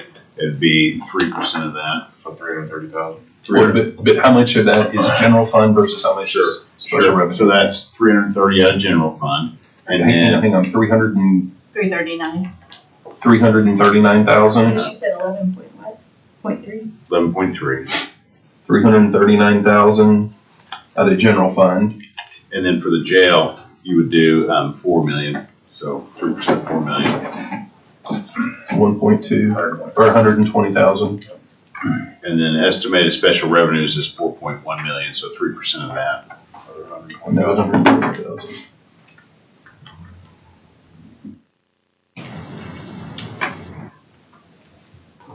So if we increased employer premiums and employee premiums by 3%, then what did we say, 96,000 that we get in for employees? Employees be at 95,000 somewhere. I mean, 31, 93 be, 93,000 bucks. 3193557. Christie, if you're type punch that in. And then 3% for the retirees too, which is Okay, so Yeah, that's another 95,000. 27,000 to 306. Yeah, Albert's running formulas over there. Okay. So 95, 806, drag that down one column. Another 27,000. And then the employer premiums, so that we kind of figure out where we're at. The general fund, which would be the supplement, we would be looking at like 460. And then special revenue 120. Right? Yeah, because that's all outright, those employee premiums are both general and reserve, or special, okay. Yes, we don't have to break that out.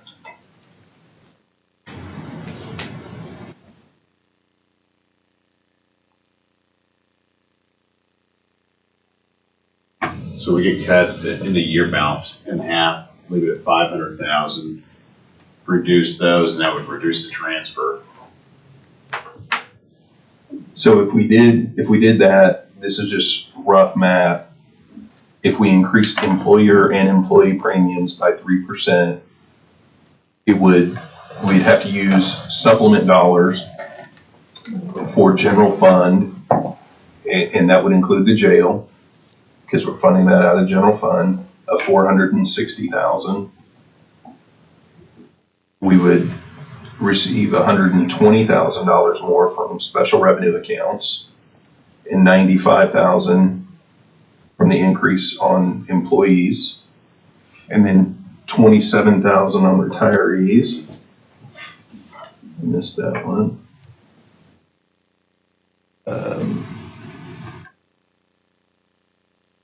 So that's 707,000 roughly.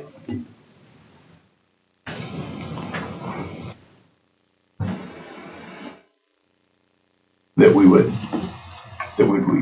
would see come in. And what was the amount additional that we were gonna need for transfers? It was $2,320,222. $2,322.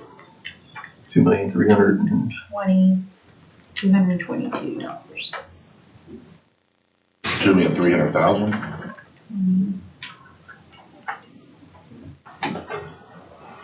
And you said 770, right? 707, 707? yeah, roughly.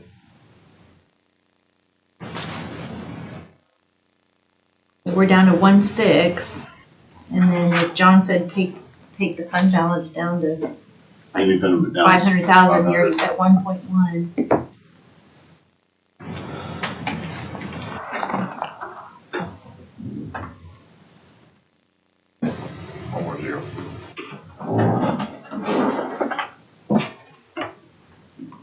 That would reduce the transfer.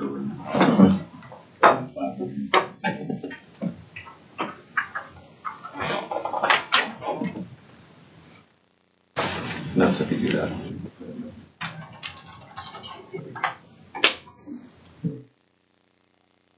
Yeah, if you reduce your transfer greater than that, that'll reduce your ending balance by 500,000. Yeah, so let's reduce that instead. You did. I did. Oh, we did, okay, good, Yeah. thank you. So if we increased employer and employee premiums by 3%, we would need to utilize, what is that, 1.1 million transfer, Christie? Yeah, we already budgeted 7.3.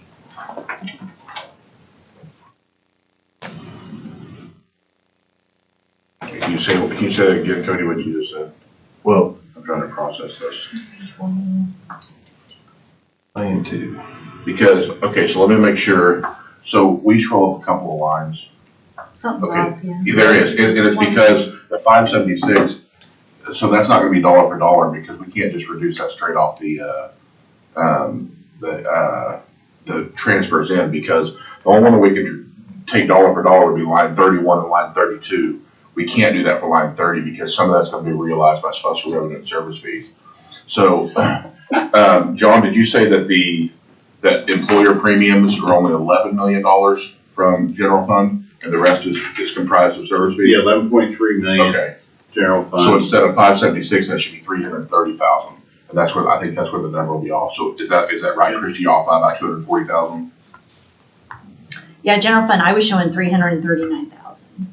So really, Maybe general about fund has 9,000. the jail too, so it's about 15 million. So, okay, then that's gonna be, Oh. so 330 there plus I haven't- 120,000 for the jail.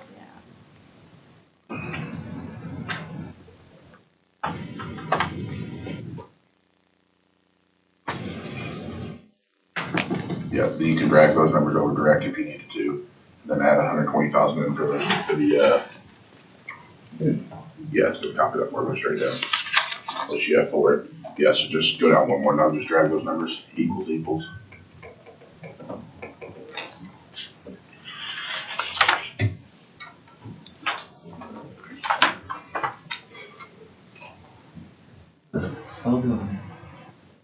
Can't do the Take the application. percent out. Oh,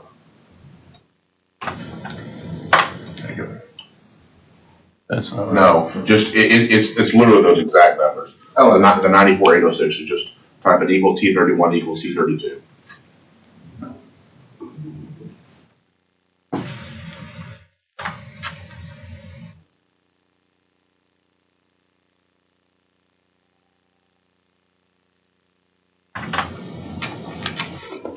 And then you're saying we need to add in, because the jail premiums are 4 million, you said, John? So yes, that's another 120,000. wherever you'd stick that at.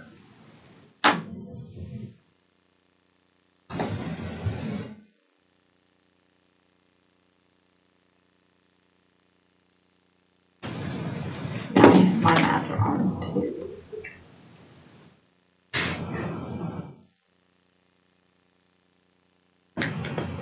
Does that make sense what I'm saying? So I think that's probably why, at least.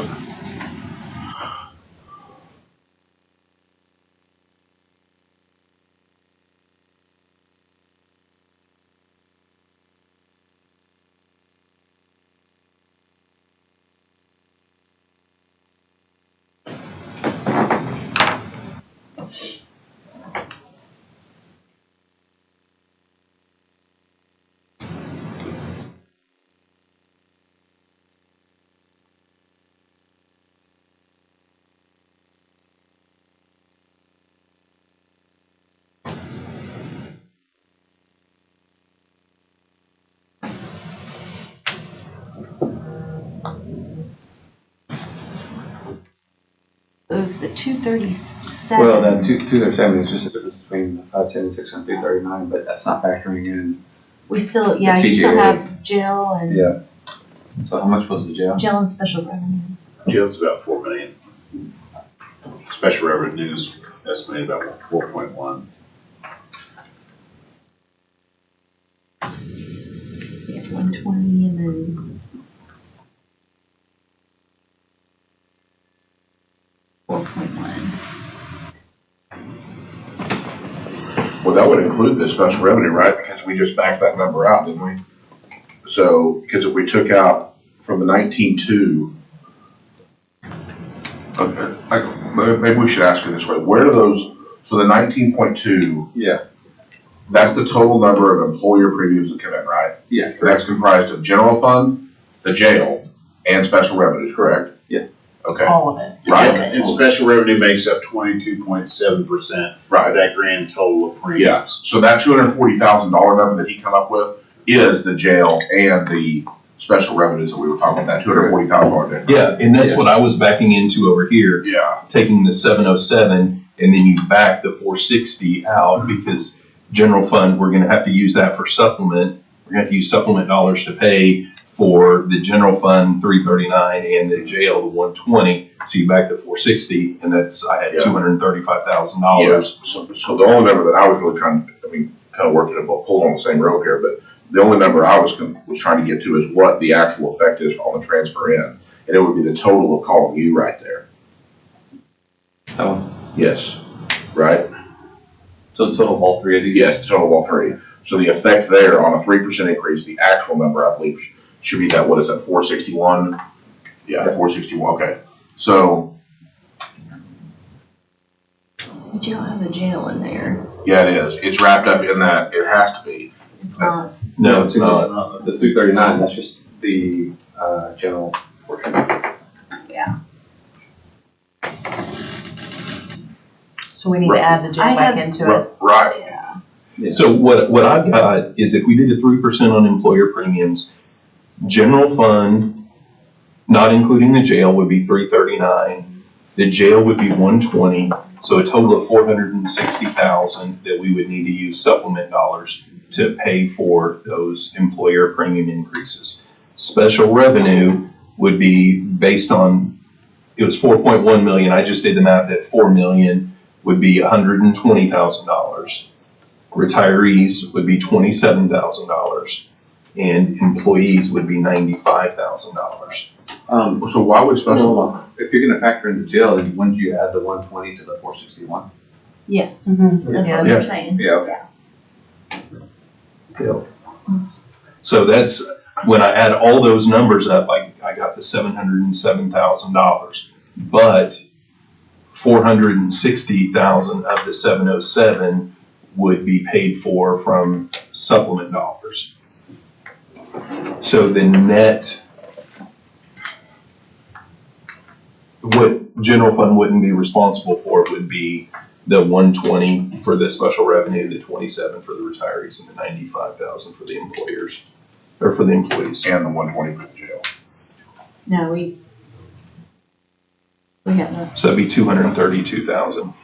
Well, the jail, if we're raising the rates for the jail, we're not even giving it to them, we're putting it right in employees' benefits Right. from the supplement.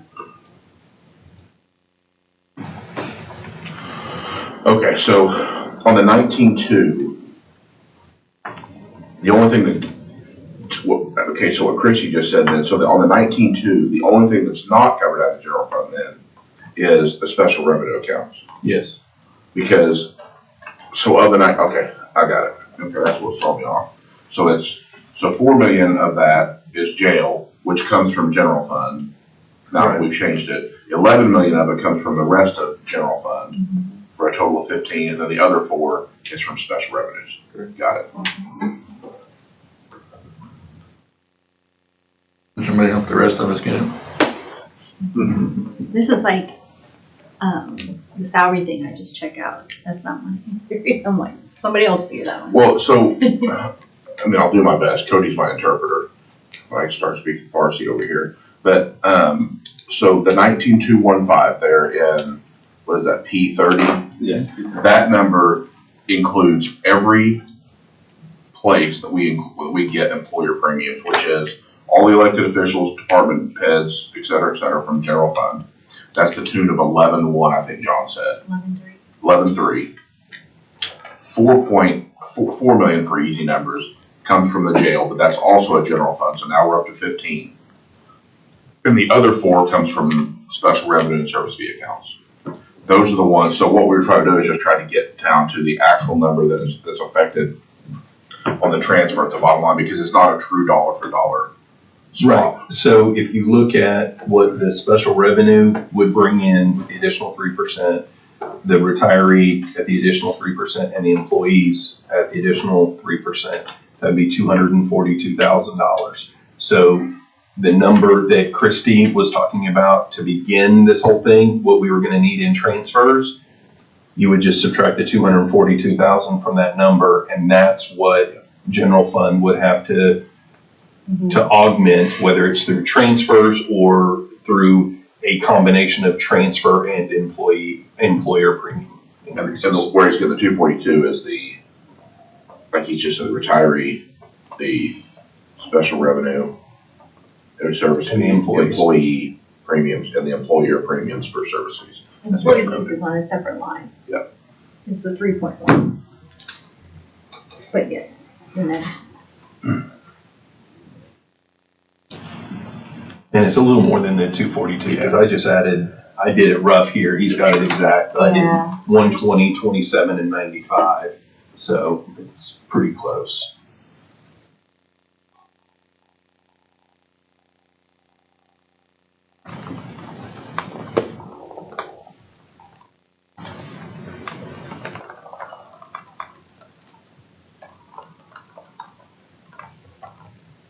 So if we increase employer and employee premiums by 3%, we can reduce whatever transfer amount by 242,000 and change. I think that's a good idea. that's the net effect. It's actually gonna lower it more. Because you're using general fund dollars to put into employees' benefits. Yeah. Why are we lowering it on the other side? Well, right now, with the projections that our last paper projections, it was still saying that we needed an additional $2,320,222 in cash transfers. So that would be out of the supplement. But instead of doing that, if we raise the rates, the employer rates, and realize some more revenue coming in, the special revenues help out. And that would lower this additional cash transfer that we need. You gotta, I mean. So even though we transferred it last fiscal year, the additional amount, it comes out of the new supplement. Is that how it's worded, Christine? Say that again? So, we transferred out of reserve last fiscal year, that additional amount that we're asking for this year. Is that coming from the to supplement this year, that extra amount. It would come from, since the money was there last year, we had to transfer it in. Those transfers, that $1.5 million out of reserve, those were a one-time deal. Okay, gotcha. Jason, increasing the, I feel like I see how your wheels are turning. Increasing the employer rates on the general fund is nothing more than a shell game. I mean, It's just moving it from one transfer fund to. another. Yeah, the only. Except that it extends the rate increase over the special It revenue does. funds, Right. which is what It we does. need to do. Right. But then we're taking less money on the other side, the general fund direct transfers, is that right? Mhm. So the net is the same. Well, the net, we would realize $242,000 because special revenue would be paying in employee and the retiree. And then if we reduce. But the net going into benefits is the same. Yeah, the amount going into Yeah, benefits would be yeah. the same. We just have $242,000 coming from another place. And if we reduced it from the 1 million to the 500,000, right, the ending balance, what we talked about a minute ago, that would reduce the amount that general fund would have to come up with by 500,000. So the 500,000 and the 242 is 742,000. So if we reduced the ending balance by $500,000, then we would need to transfer in from general fund via some increase to the employer premiums and then a transfer in amount. We would just take that, the beginning transfer in amount that you were talking about, Christie, that we needed, what was it, the 2.3 million? And then subtract 742,000, and that's how much money we have to come up with from the supplement to wind up right there, the 500 and the ending balance at $563,803. I'm just signing up on the net amount going into benefits is the same. I mean, I agree with the idea of having special revenues kick in and that. But what year do we want to start trying to actually get more money into the benefits account that's kind of a rollover cushion amount? I know you've talked about it. I mean, what year do we want to start trying to do that?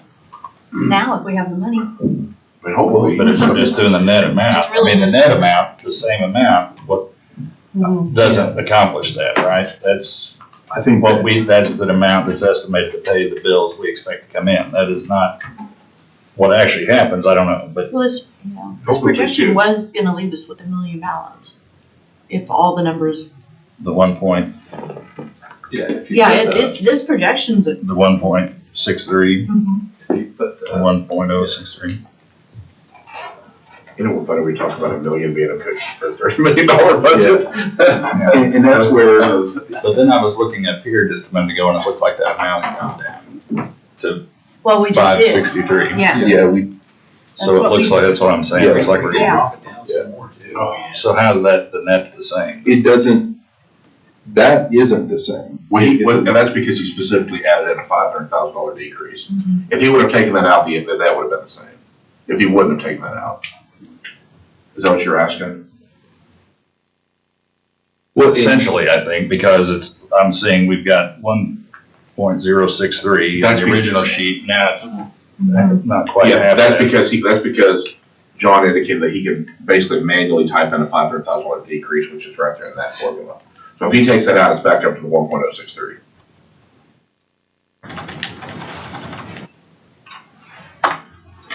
I'm just,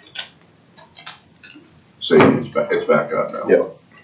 I mean, the 2 years I've been here, it sure would have been nice to have $1 million there. Absolutely. The problem, and I completely Oh, I agree, that's why I had advocated using some of our one-time monies, because the problem is, when we're looking at the non-one-time, the ongoing, we're at basically inflationary numbers, and all of us experience those increases in our cost of doing business. So it makes it difficult to use any of that money to set aside for employee benefits because we need those for ongoing expenses. That was why I had, and I'm not the only one. I mean, No, I know what you're many had advocated to use some of the one-time monies to build that balance and then be able to start moving forward from there. And it looks like we may be able to start building some on an annual basis by the pharmacy change, hopefully. But I think it's really difficult to utilize any of our increase, just our regular increase, because we really need that for all of our other things as well. I mean, I like building the reserve out of ongoing revenue, because I think the stationary inertia of government generally is if you use one-time money, you plug it in there, you'll erode it over time and never establish any kind of discipline to continue to replenish that money with ongoing revenue. Well, the continuing ongoing revenue that I think that we would do would be, the 3% that you would continue to plow back in there. But when we have such small changes annually, it makes it to where we don't really have anything left over to put in somewhere like Our that. expenses are exceeding our revenues. Yeah, Our growth doesn't keep up with. agree to that too. I don't know if this would be a good time to kind of talk about that a little bit. Do you want to talk about the things that we visited out with other counties? Just kind of give you an idea that we visited with Tulsa County. And they've gone through all their budget process, but after they've finished everything in their budget, they have a $24 million reserve account to start the year off with. That's after They got the sales tax. That's after giving $6 million for jail operations. Their sales tax generates about $36 million annually. So jail's getting $42 million a year. Plus they're starting year off with a $24 million reserve in our county. That just shows you the stark differences between having a sales tax to operate from the jail versus not having that. I think we all realize that. Yeah. And I pulled some city sales tax numbers for City of Oklahoma City. Of course, the fourth quarter cent sales tax. That last month alone, they brought in $66 million in tax money for 1 month. Yeah. And half of our budget, our general fund budget for the entire year. You know, crazy since Tommy took office, Oklahoma City's police budget has gone from 221 to 286. Just the police budget. I just find it interesting. That's I want million. you guys to be aware of the same Yeah, numbers. I know those numbers. And Because that's- here we are trying to fight over I know. $200,000 and our nearest allied county is $24 million in the black. It is a smaller county. It is a small county. I see it a big one, but it's still smaller. I know that. So could we then go ahead and just, make a motion for, we had talked about the employer rates increasing those by 3%. The employee rates increasing those by 3%. So then we could realize those numbers on that side and then determine what we want to transfer in from that after That's a that. good plan, really plug it in and. I think plugging it in, I mean, I love the idea, but only if we're offsetting the 3% employee premium increase with the 3% COLA. I mean, if we're gonna tell employees, oh, by the way, you're gonna have to go backwards next year, and we're gonna be a part of that, we're gonna increase your insurance premiums on top of not keeping you at the same spending level. I don't know that I could support that, but just one office. I definitely want to decrease pay, even if it's only by $9 or $10. I at least want to be able to offset the employees by that much, personally. stuff, we kind of leaving those rates frozen for 4 years, just Yeah, I don't agree with that either. probably should have been, while we were doing, especially the year we did 8.5%. Well, let's just deal with one thing at a time. Yeah.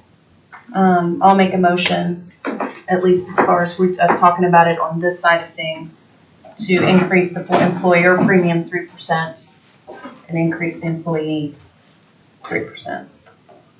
And you want me to put an agenda item on the budget board to, can we wait? But we haven't voted yet. I think you need to wait a minute. Another 45 seconds. He's getting so excited. He's like, can I put it on yet? So what would that leave in our supplement with that number? I say we really get the numbers right here. I know we were.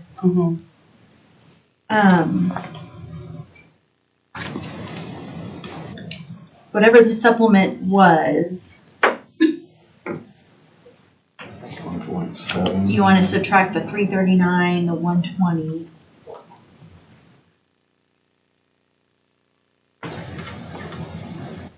Yeah, because we're not talking about the transfer in yet. Right. All we're talking about is the employer and the employee premiums is what the motion was. And the employee premiums don't affect the supplement. It will in a minute, or, at some point when we're talking transfers And that in. 95, we need to divide it in half because that doesn't go into effect till January, so it's really not the 95. Then I'll second the motion so that there's some relevance to the discussion. And then, Okay, so we got a motion and a second. I didn't get who picked up the second. I'm sorry. Jason. Okay, I did not get that. Thank you. So it would be to increase employer and employee premiums by 3% for this next fiscal year, or for the fiscal year that we're in right now. Employer premium, the 3% would be for the entire fiscal year back to July 1. And then the employee premium increase would go into effect January 1.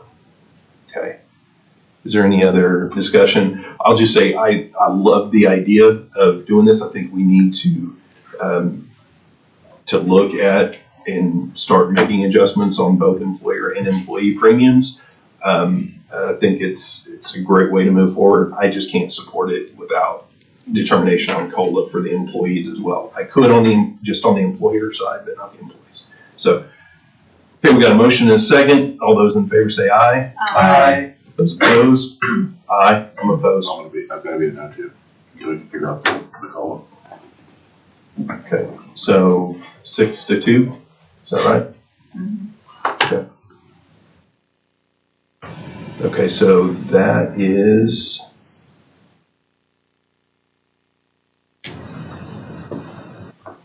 $459,000.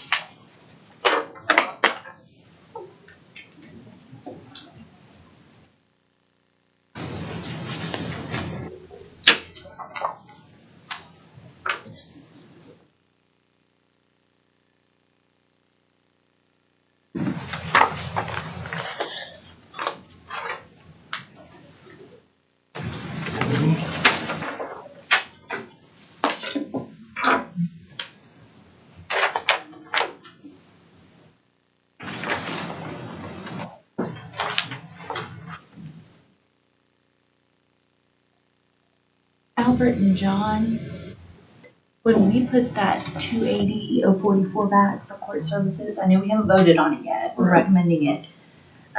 Would you guys be okay if we put it back where it was deducted from? It would be the top line. You had added it to the cash transfer, so Right, yeah, take that a year and then. it was taken out of the employer premiums. Correct, yeah. Yeah, if we just add it back there instead of the cash transfer. Okay. That's where it came from.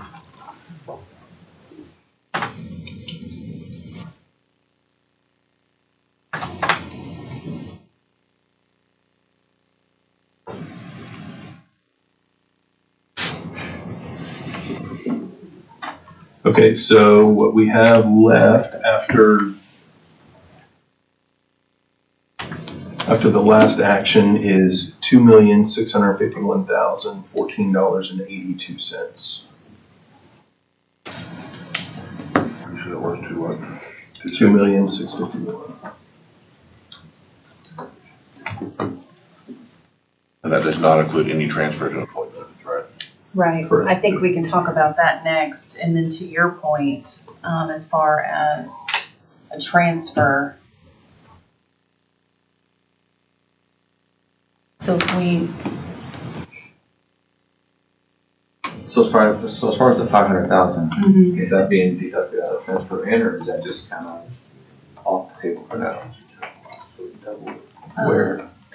On the transfers in? We removed it back out just for Okay, illustration. Well, I was just telling Kenny we removed it back out for illustration purposes, but. right, so it needs to go back in then? Because that, we are planning on taking it out, right? Reducing it by 500,000 on the We transfers haven't in? really voted Well, we on haven't, that. Oh, okay. we haven't approved taking it out, so I'm gonna have it back in. Okay, just making Yeah. sure. And I'm wondering how many more other things we can deal with. Can you go to line 30 real quick?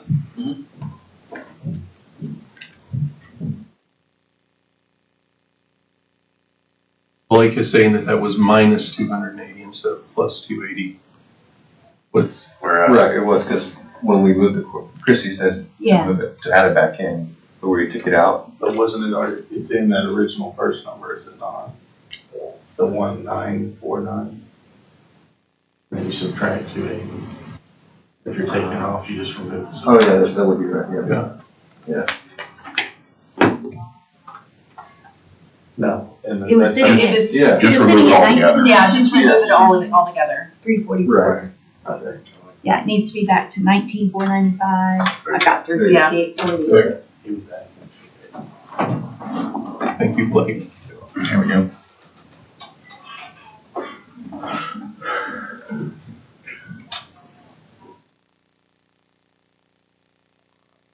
And so, what number, as far as the balance, would you be comfortable with, going back to the conversation you were having? With kind of shoring it up a little bit more. Well, I mean, we came in with that number, I don't, 063. We were.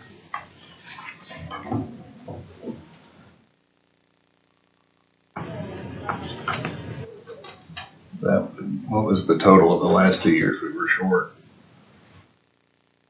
One year was 2.5 million. That was 2 years ago. I don't know. Three something million, and then last year was the 2 million. Point.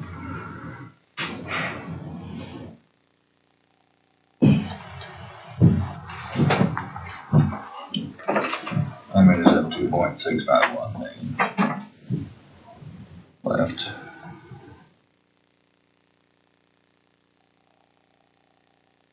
I don't know, I don't have a good feel for it. I was just worried when I saw it reduced on there that we were going the wrong direction was I wouldn't say I have a specific amount. But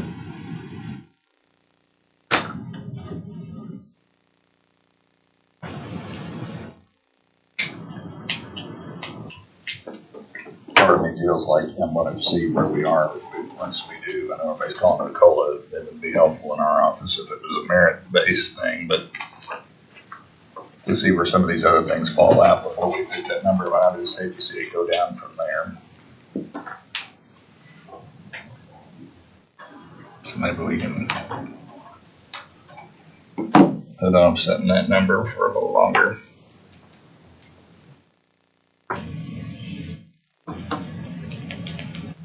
So what's our transfer in amount now? After Say that again? the previous action to increase employer and employee premiums. That would take it down to 1.8, and then I had 1,115,000 if we didn't reduced it to the 500 balance. It reduced it to 3, I don't know why. It'd be higher than that. Oh, we need to have more than that in there. Yeah. Yeah. So Christy, when when you came up with the numbers that you just mentioned, was that just backing out the 339 and the 120 and half of the 95,000 for the employees? You know, I didn't have it when I did it. Hold on. I thought that was an afterthought.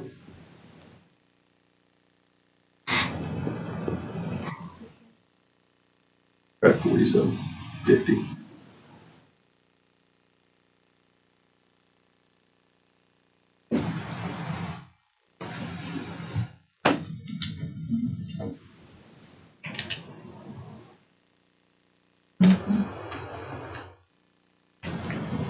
Yeah, it's still 1814. Oh wait, that wouldn't be right. Oh, the retirees is gonna bring money in though, right? Well, was that part of the previous motion? It was just employees and employer. Yeah. Retirees was not included.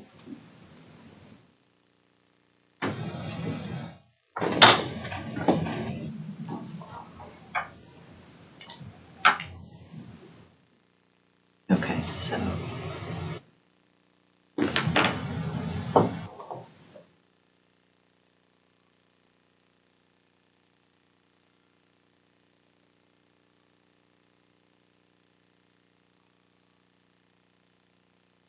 Now special red's coming in, right?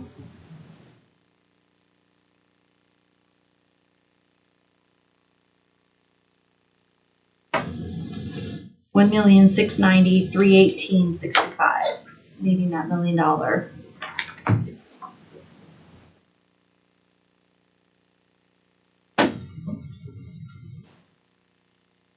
This would be the transfer amount. No, well, yes, I'm sorry. Yeah, it was at 2.3, and once you reduce it by 339 for general fund, 120 for jail, 123 for special revenue, half of the 3% for employees at 47,903.35. You're at 1,690,318.65, and that's with the $1 million balance projections.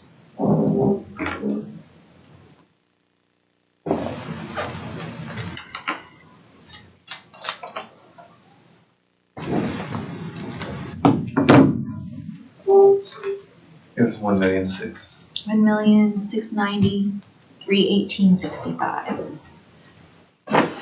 Although on the transfer, I'm sorry, because you made that change too.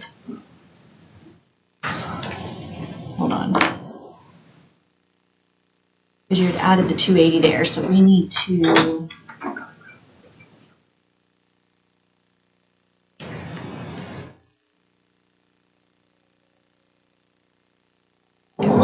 That makes it look like the transfer in is gonna be more than it was. Yeah, because we added the 280 back. So last year was, you said we budgeted 730, and that's showing 934. So you just take the 934 minus the 730, so it's now starting at 2 million instead of the 2.3 whatever. Mm-hmm. So that should back it down to like. Yeah. Yes. It's like 1.41. Yep. 1,410,274.65. What was it again? 1,410,000. Just say 275 even.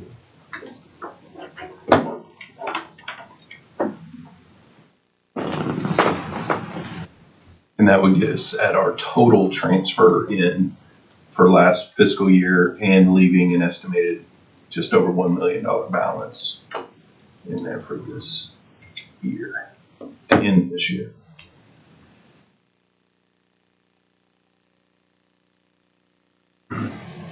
What two? What's the 1.4 number now? That would be with the change we just made to the 280,044 and bringing in new money for the 3% on the employer side and half of employees. Now you're looking at an additional supplement of 1,410,275. And what was the 1.690? That was before, that was the additional supplement before I remembered I just had Albert make a change of 280,044. Okay.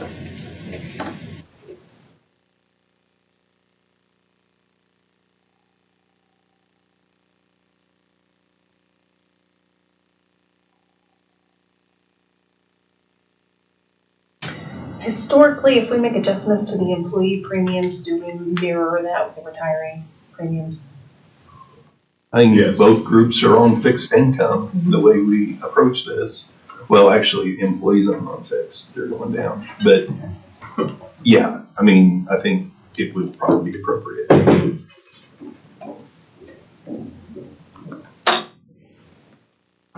And if we're wanting to do that, we would want to have action on that, because that will affect this 141. Not a whole lot, but it'll affect it. Sorry. Well, I expect we'll be giving some kind of a raise to the employees, so. The retirees aren't gonna be getting one that I know of.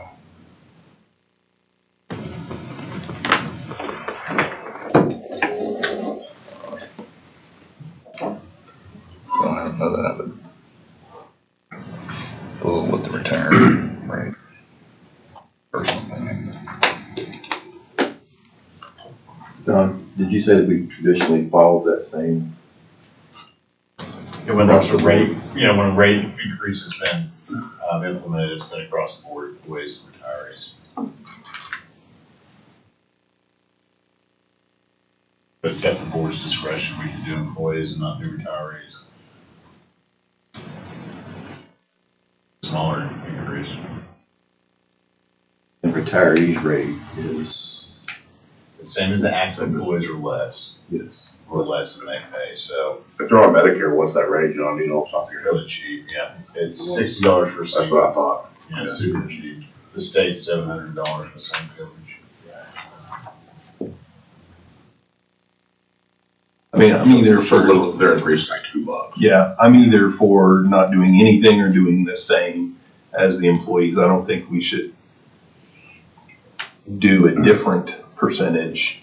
I mean, I think either you set the standard that retirees are gonna go up the same as employees, or retirees aren't gonna go up, just from a clarity standpoint. I think Social Security's been doing a pretty good job of that COLAs there too. I don't know the last time they haven't given one that I can recollect. Well, then, since I made the original motion, I will also make a motion to increase the retiree premiums by the same 3% too, just to mirror Okay. the other increases. I'll second that. We got a motion and a second. Is there any discussion? All those in favor say aye. Aye. Any opposed? I think if we're doing it the other way, then we should do it the same, so.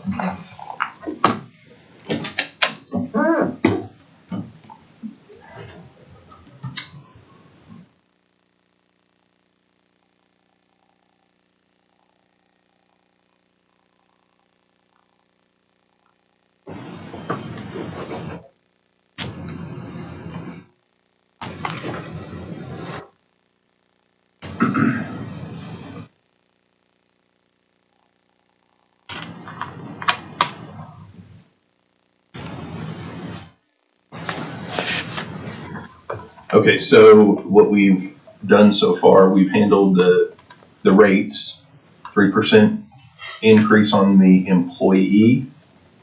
On the retiree, both went into effect on January 1, and employer, general fund, special revenue, across the board, 3% increase. So then that goes into effect retro back to July 1. So the retiree, what was that, 27,000? 27, but if it's But it'll be half of that, 13,500, yeah. so 13,505, 23 and a half. Roughly.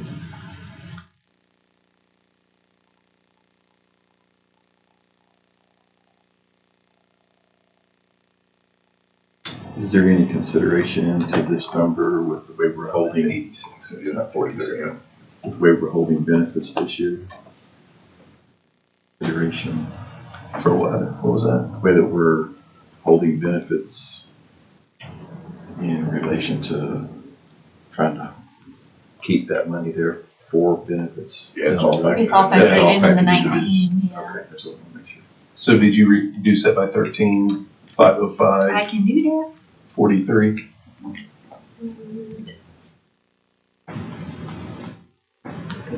Whole thousand. We're at 1,396,775. 1,396,775. And that's keeping the $1 million projected balance. That would be a cash transfer to do that.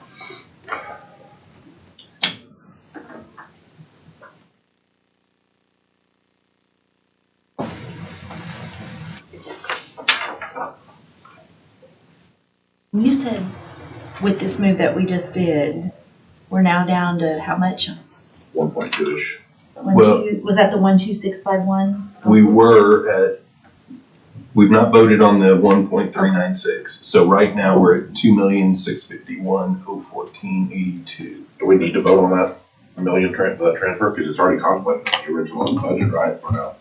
That was basically estimate of needs. Yeah, this is just basically the what that is. projection. So yes, we would Okay. need to, if we want to do what we've talked about and make sure that employee benefits has whatever that is, 37,995,555, is that right? 955. Then we will need a transfer into employee benefits from supplement of $1,396,775 on top of the 3% increase from employer, employee, and retiree premiums. And that'll get us to that 37 million.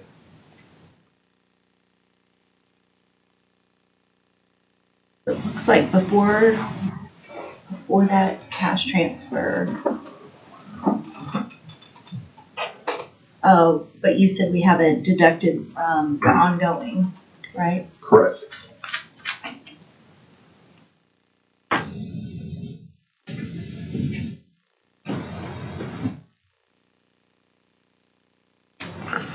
So now that we voted on it though, let's see if we can get to that figure.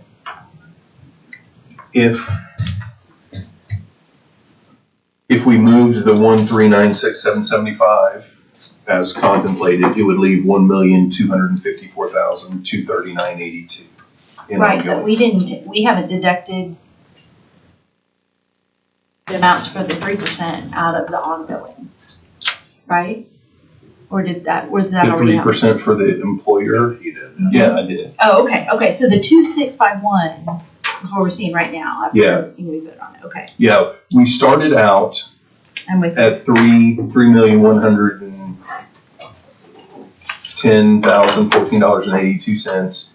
And then the previous action was using $459,000 to increase employer premiums, both general fund and the jail. So we took that out, which got us to the 2,651.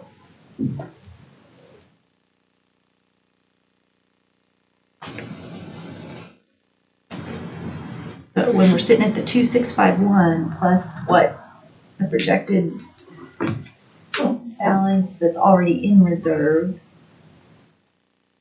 after our recommendations, we're sitting at 3.9 million. Well, did that account for the additional $99,000 recommendation for MIS? Yes, it was more than that. Or the it was 170 because we also did 77,000. No, I did not. And then the 50,000 for Judy. Juvenile, that was reserved. Oh, That's supplement. No, That was supplement. It's supplement. and then the audit, the county audit. That's been done. That's already on there. Okay. It's 172, So really it's the 209, 172 IT, okay. 172, 209, and the 50,000. No, the 50,000 is coming out of September supplement. So the reserve available would go down 172,209.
Okay, Christie, if we take the number from the sheet you gave us today, the 1.296 million left in reserve, if we take the 172,209 out, which was the recommendation that we had earlier today, that would leave 1,124,749 in reserve. Yes. If we add that to my number that I've been tracking, the 2651, we've got 3,775,763.82 remaining to potentially utilize. What was the last number again?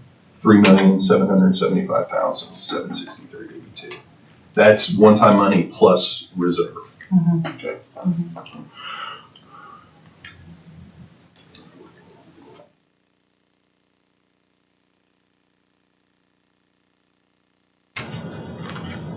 One-time money plus reserve.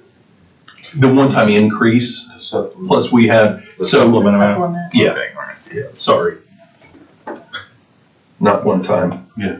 Oh, we understood all that. And I was like, You guys know what I mean, not what I say, right?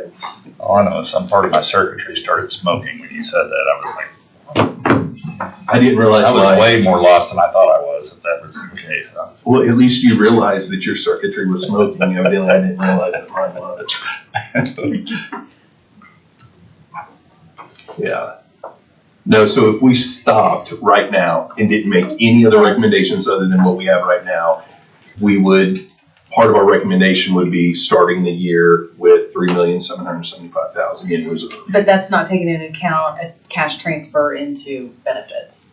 Right. Correct. Yeah. So that 1.39. Yes. I think we've got, we need to do that. Yes. So I think that's probably the next Yes. action here. The question is do we do the 1.39 or do we add on top of that for extra security? If we do 1.39, it leaves $1 million in the bucket at the year end right now. Should.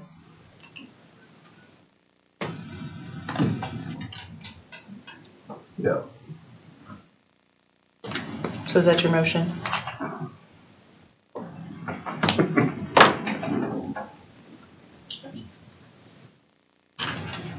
But I do think that's the next appropriate action probably for us to consider because it's going to be a big number either way, but it's something that we have to do a number there. So can't really move forward until we. right, have that. yeah, right. Once we have that number, it'll be easier to consider other things.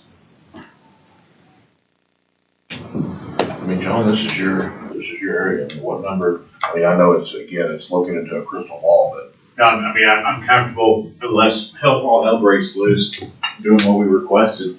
Numbers are the numbers, Yeah.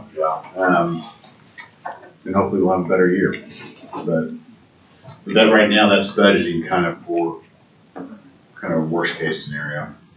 Would you say increase 2% and then 5%? Yes, it's real low. 2% for medical, 5% for prescriptions. So with these changes, if we put the almost 1.4 million, anticipation is that we would end the year with $1 million. And if we implement new pharmacy changes, we could potentially realize More than that. more than that. Yeah. And At least be it, 400,000 probably the first year. yeah. You know, John, I know that we only have 2 months worth of data for this fiscal year. But do you remember what, let's say, the last 6 months of the fiscal year looked like in regards to like after we made the Medicare changes for retirees and some of those other things that we see trending? We started absorbing all those GLP-1 costs. You know, after if I didn't make all those other changes, we've been talking about $3 million more in a year. Okay. So that's what we save money over here, but then we're paying a lot more. Is that still the main driver of our cost right now? Is that those shops? Yeah, if we didn't have those, we'd have $3 million something in our budget extra. And that's where the pharmacy change may be extremely beneficial, because the 400,000 was just talking about generics. It wasn't talking about what if we moved those prescriptions over to the county pharmacy, what kind of savings we could potentially have. Is that not correct? Correct, yeah. I mean, that could be huge, even if it was I could see us making $500,000, you know, the second year easily profit. and that's where I would say, if we're not using these other one-time monies to start shoring this up and getting a balance, because we only have a 3%-ish growth, then this could be what is adding to our balance. And we don't say, oh, we made $400,000 this first year, so let's reduce what we fund the benefits account next year by $400,000. I say we don't do that. We continue budgeting the way we do, and we allow those increases that we get from the pharmacy generating revenue in to start building a balance over several years and kind of see where we're at.